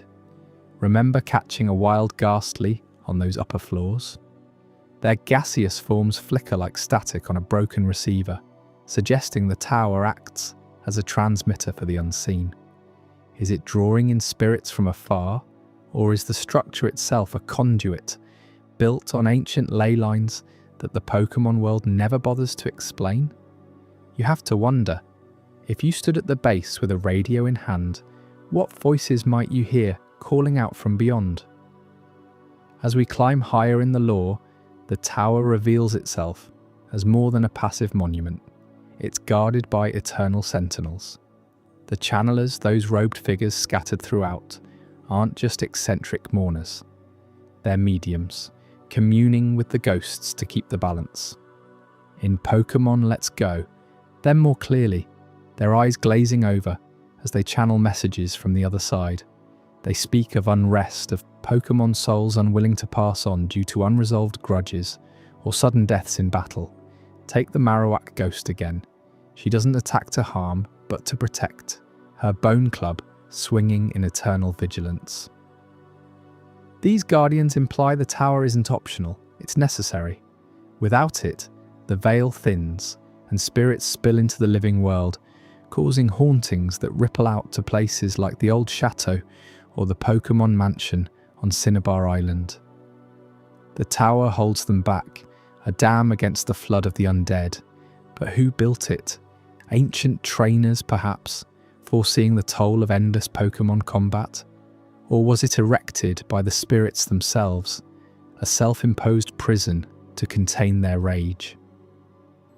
Now let's pull back the curtain just a bit on what the developers had in mind. Game Freak has always woven horror into Pokémon's fabric, but subtly, like shadows in a sunny meadow. Satoshi Tajiri, the creator, drew inspiration from his childhood bug collecting days, but for the ghost types, he looked to Japanese folklore, yokai spirits that blur the line between playful and terrifying. In interviews around the release of Red and Blue, the team admitted they wanted Lavender Town to unsettle players, to make death feel real in a kid-friendly package. The tower was designed as a horror set piece, dim lighting in the code that translated to psychological dread on the tiny screen. The creeping music composed to mimic unease. Ken Sugimori's artwork for the ghosts? Intentionally vague, ethereal forms that leave you questioning if they're truly gone or just waiting. Yet, here's the kicker. They've never fully explained it. No spin-off game delves into the tower's origins. No manga canonizes the radio signals as anything but glitches in the Matrix. Developers like Junichi Masuda have hinted in old Nintendo Directs that these elements are meant to evoke the unknown, to let your imagination fill the gaps. They intended horror as a veil, not a reveal, teasing the terror of mortality without spelling it out. Why? Because in Pokémon, death isn't an end. It's a persistent echo, and they want you to feel that chill without handing you the full ghost story. This brings us to the broader connections, the threads that tie the tower to every unexplained phenomenon we've explored so far. Think about it. The ghost girl on Marvelous Bridge, vanishing like smoke. Could she be a stray signal from a tower-like rift in Unova? Or the Ultra Beasts emerging from wormholes that scream of dimensional veils torn open, much like the spectral barriers in Lavender Town. Even Ditto's transformative mimicry feels like a shapeshifter dodging death's finality, echoing the ghosts who refuse to fade, the legendary Mural's anomalies, Kubone's eternal skull helmet, the original dragon's fractured existence, all point to a world where death doesn't sever ties but warps them. Lieutenant Surge's unspoken war, probably littered with casualties whose spirits now guard forgotten battlefields. And Celebi's time meddling? It risks unravelling timelines, potentially flooding the present with echoes of the dead, just as the tower contains its own temporal unrest. What if all these loose ends aren't random? What if they converge on a unified unseen force, a cosmic veil that death itself weaves through the Pokémon universe? The tower stands as its epicenter, a lore anchor suggesting that every haunting, every anomaly stems from this force, something primordial, neither Pokémon nor human, that governs the transition between worlds, radio signals as warnings, eternal guardians as enforcers, horror elements as deliberate nudges to make you question. Are we all just one bad battle away from joining the tower's ranks?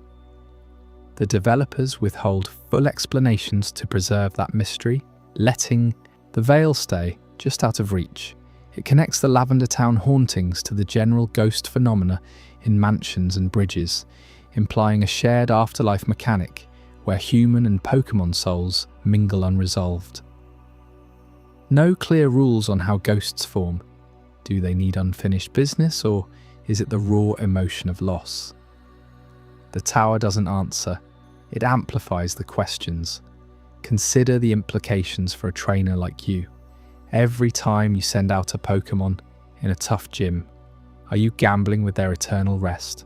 The Marowak spirit battles you not out of malice, but to test your resolve, perhaps weeding out those unworthy of the Veil's secrets. And those channelers, they're not just flavor NPCs, their rituals hint at a global network of towers we never see. Silent watchers ensuring the unseen force doesn't overwhelm the world. In spin-offs like Pokémon Mystery Dungeon, death is reversible through revival seeds. But in the core games, the tower enforces permanence, a stark reminder that some losses echo forever. Tie this to Kupone's lore. The skull isn't just a helmet, it's a fragment of the veil, a biological tether to maternal death that every child inherits, perpetuating the cycle. Or the original dragon split. Did its shattering create rifts that the tower now mends, guardians standing eternal against the chaos? Developers have toyed with this in interviews, like when Shigeru Omori discussed Ultra Space in Sun and Moon, noting inspirations from ghost stories to build dread around the unknown. They wanted players to feel the weight of otherworldly incursions, mirroring the tower's oppressive atmosphere. But again, no full disclosure why the signals distort exactly that way, or how guardians like the Marowak persist without fading. It's intentional ambiguity, fueling fan theories while keeping the horror intimate. You feel it in the pit of your stomach during a late-night playthrough, the radio crackling as if the game itself is alive with the dead. Expanding outward, this unseen force links to Little Surge's war, where untold Pokémon fell, their spirits perhaps fueling the tower's signals as collective trauma broadcasts. The mural's Arcanine anomaly? Maybe an ancient depiction of a guardian beast that patrolled such veils, misremembered through time. Ditto's Mew connection raises genetics as a veil piercer, cloning life to cheat death. Ultra beasts?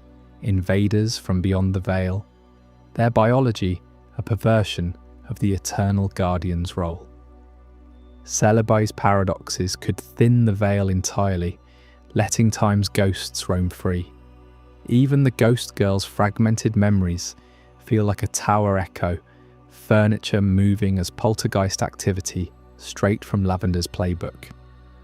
So as we stand atop this analysis, the tower emerges not as an isolated oddity, but as the linchpin of Pokémon's hidden horrors. A structure that broadcasts, guards, and contains the unseen force binding all these phenomena. Developers crafted it for chills that linger, explanations forever withheld to let the mystery haunt you. It's a veil you can't lift, but one that colours every shadow in the world. And that brings us right to the edge of even bigger revelations. Up next in Chapter 23, Theories and Lingering Questions, we'll unpack the wildest fan ideas and the puzzles that still keep us up at night. What if one theory ties it all together in a way that redefines everything you've ever played? You won't want to miss how these threads might weave into something truly mind-blowing. Theories and lingering questions. What if I told you that the Pokémon world isn't just a playground of battles and badges, but a tangled web of secrets where the dead whisper to the living, and ancient murals hide truths that could rewrite everything we know? That's the heart of the theories swirling around these unexplained phenomena. And today, we're pulling back the curtain on the biggest fan speculations that connect the dots in ways Game Freak never intended. You've seen the ghosts of Lavender Town and the Vanishing Girl at Marvelous Bridge. You've puzzled over Ultra Beasts ripping through dimensions and Ditto's eerie mimicry of Mew. But what happens when we start linking them together? What if these aren't isolated glitches in the lore, but threads in a larger tapestry of hidden realities? Let's start by synthesizing these top 10 mysteries into something bigger. Picture this: the ghostly hauntings in places like Lavender Town or the old chateau aren't random scares, they're echoes that bleed into the world's legends. Take the ghost Marowak, forever trapped in that tower, mourning her trainer. Fans argue this isn't just a one-off tragedy, it's a blueprint for how Pokémon spirits influence the myths we hold dear. Why else would ancient murals depict Arcanine as a legendary guardian, when we know it's just a loyal fire dog? Some theorists propose that ghostly interventions shape those stories. Imagine spectral Cubone clans, wearing the skulls of their mothers as eternal reminders, wandering prehistoric ruins and inspiring tales of divine protectors. That skull anomaly, biologically impossible, right? Every Cubone helmeted with Mom's remains could be a ritual passed down. But what if ghosts enforce it? What if the spirits of fallen mothers guide their young to those bones, weaving a cycle that legends like the original dragon myth build upon? Speaking of that dragon, the split between Kyurem, Reshiram, and Zekrom screams of a deeper fracture. The original form, lost to time, but fans connect it to the ghost phenomena too. What if the dragon's essence fragmented not just physically, but spiritually, creating rifts that allow ghosts to linger. Surge's War fits here perfectly, a suppressed chapter of human-Pokémon conflict that might have unleashed these spectral forces. No details on the battles, the factions, or why electric types like Raichu became weapons of war, but theorists say it was a global cataclysm that cracked the veil between life and death. Human ghosts in mansions, Pokémon spirits in towers. They're all casualties of that hidden history, influencing everything from the Celebi's time travel paradoxes to the ultra wormholes popping open like wounds in reality. Now let's dive into the fan theories that make this all click. First up, the multiverse idea, and it's a doozy that ties half our list together. Ultra Beasts aren't invaders from another planet. They're refugees from parallel worlds, slipping through wormholes that Celebi accidentally widens with its time hops. Think about it. Celebi's rules are undefined. No clear limits on paradoxes, no consequences spelled out. What if every timeline shuffle creates a new universe, and those unstable threads let Ultra Space bleed in?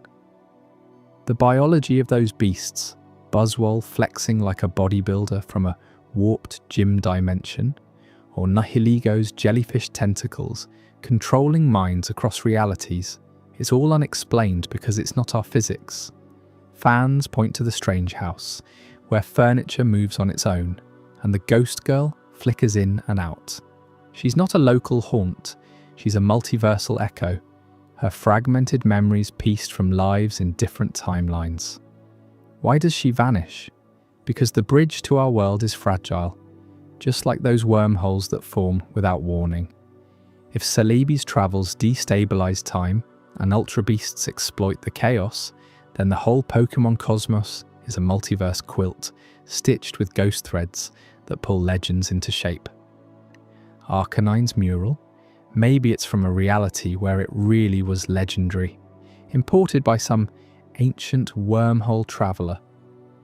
But hold on, because the genetics theories take this even darker. Ditto and Mew, identical weight, perfect transformation. It's no coincidence. The clone theory isn't just fanfic, it's a gateway to questioning Pokémon DNA itself. What if Mew is the genetic root of all Pokémon, and Ditto is a lab escapee from some pre-war experiment tied to Surge's conflict? Surge's era implies a time when humans tampered with nature's, breeding weapons that blurred lines between species. Cubone's skull? Not biology, but engineered inheritance. Maybe a genetic marker that forces offspring to bond with parental remains, ensuring loyalty in battle. Fans speculate this stems from suppressed histories, like ancient labs creating hybrid armies. The original dragon split could be genetic sabotage too. Someone cleaved its DNA to prevent it from unifying regions, echoing the war's divide and conquer tactics. And ghosts? They fit as genetic anomalies, souls that can't fully decompose because their essence is coded wrong. Lavender Town Syndrome, where kids heard eerie cries. Perhaps it's a genetic echo, activating latent sensitivities to these undead signals. In a world where Pokémon genetics are this malleable, every unexplained trait, from Marowak's eternal ghost to the mural's anomalies, points to hidden labs and buried experiments that shaped our legends. Then there's the suppressed histories angle, the one that really chills you to the core. Surge's War isn't a footnote, it's the black hole sucking in all these mysteries. No era confirmed, no events detailed. Why? Because it's censored, a dark age where humans wage total war on Pokémon, leading to the ghost proliferation. The ghost girl at Marvelous Bridge? Her vanishing act and broken memories could be trauma from that conflict. A human's soul fragmented by battlefield horrors. Fans theorize entire histories were erased. Mural painters depicting Arcanine as legendary to cover up war dogs that turned spectral after massacres. Ultra beasts? Post-war invaders, drawn to the psychic scars left by all those deaths. Even Celebi's time travel feels like a suppressed tool. Maybe it was used to rewrite losses, but paradoxes piled up, creating ghost hotspots like the old chateau. These aren't accidents, they're cover-ups. The game's silence on human versus Pokémon ghosts. It's deliberate, hiding an afterlife where the war's victims roam free, influencing every legend from the dragon's myth to Ditto's origins. What if the entire Pokémon world is built on forgetting, with ghosts as the stubborn reminders poking through? You see how it all connects now? Ghosts aren't sidekicks, they're the architects, whispering to mural artists, guiding genetic drifts, even nudging wormholes open. Fan theories paint a picture of a multiverse riddled with genetic tinkering and histories buried under badges and battles. But here's the thrill. None of this is confirmed. Game Freak drops these crumbs, and we feast on the possibilities. What if the next game reveals a ghost-led resistance from the war? Or a Mew-Ditto hybrid unlocking multiversal gates? These lingering questions keep us up at night, replaying routes, scouring wikis, wondering if our favourite Pikachu carries a sliver of suppressed dragon DNA. And that's the beauty of it. Theories like these don't resolve the enigmas, they multiply them, teasing potential future revelations that could shatter the canon wide open. Imagine a DLC where Saliba pulls you into a war-torn timeline, or an Ultra Beast evolves into a legendary ghost. The wonder never ends, because the questions evolve with us, pulling you deeper into the binge. But we're not done unpacking this yet. Up next in Chapter 24, the Pokémon Enigma.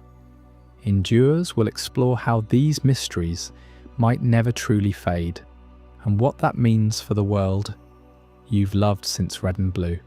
Stick around, you won't want to miss how the shadows keep growing. The Pokémon Enigma endures. What if I told you that the true power of Pokémon isn't in the battles you win, or the badges you collect, but in the shadows of the unknown that linger long after the credits roll? These unexplained phenomena we've explored, from the ghostly echoes of Lavender Town to the fractured timelines of Celebi, aren't just loose ends in a video game. They're the heartbeat of a world that refuses to be fully mapped, pulling you back time and again to chase answers that might never come. Think about it. You've powered through the Elite Four, caught every shiny in your region, and even mastered competitive battling. But then, on your next playthrough, you wander into the old chateau, and that ghostly servant appears again, whispering hints of a tragedy without ever revealing the full story. Why does it unsettle you so much? Because it's not scripted to be solved. That incompleteness is what keeps the adventure alive. Replayability in Pokémon thrives on these enigmas. They're not bugs or oversights. They're invitations to revisit familiar paths with fresh eyes, wondering if you'll spot a clue you missed before. Take the Cubone skull, for instance. On your first journey through Kanto, you might accept it as just quirky lore, a Pokémon wearing its mother's remains like a helmet. But dive back in years later, and suddenly you're questioning the biology of it all. How does a species sustain that tradition without collapsing under the weight of grief? It forces you to experiment, to breed chains of Cubone and Marowak, hoping to uncover some hidden mechanic or evolution that ties into the mystery. And when nothing changes, that's the spark. It turns a simple catch into a philosophical puzzle, making every return trip feel like uncovering layers of a living myth. This isn't accidental. The developers at Game Freak have masterfully woven these gaps into the fabric of the games, ensuring that no two playthroughs are ever truly the same. Remember the Ultra Beasts? Their wormholes tear open without warning, beasts from another dimension, crashing into your world like cosmic refugees.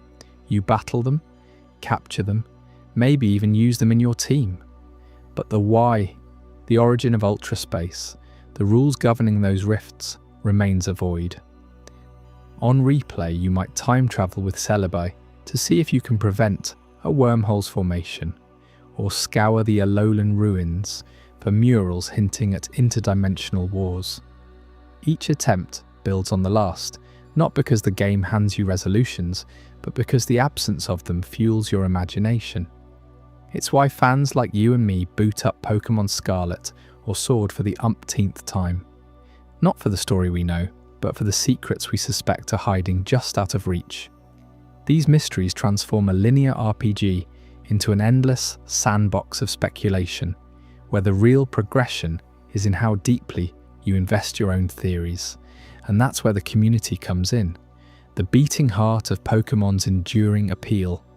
These unexplained elements don't just enhance your solo journeys, they ignite discussions that span generations. Picture this: you're scrolling through forums late at night, stumbling on a thread about Lieutenant Surge's war. What was that conflict really about? Was it a human Pokémon uprising, or something darker involving legendary beasts? Fans dissect every line of dialogue, every background sprite in the Vermilion Gym, piecing together timelines that span regions and eras.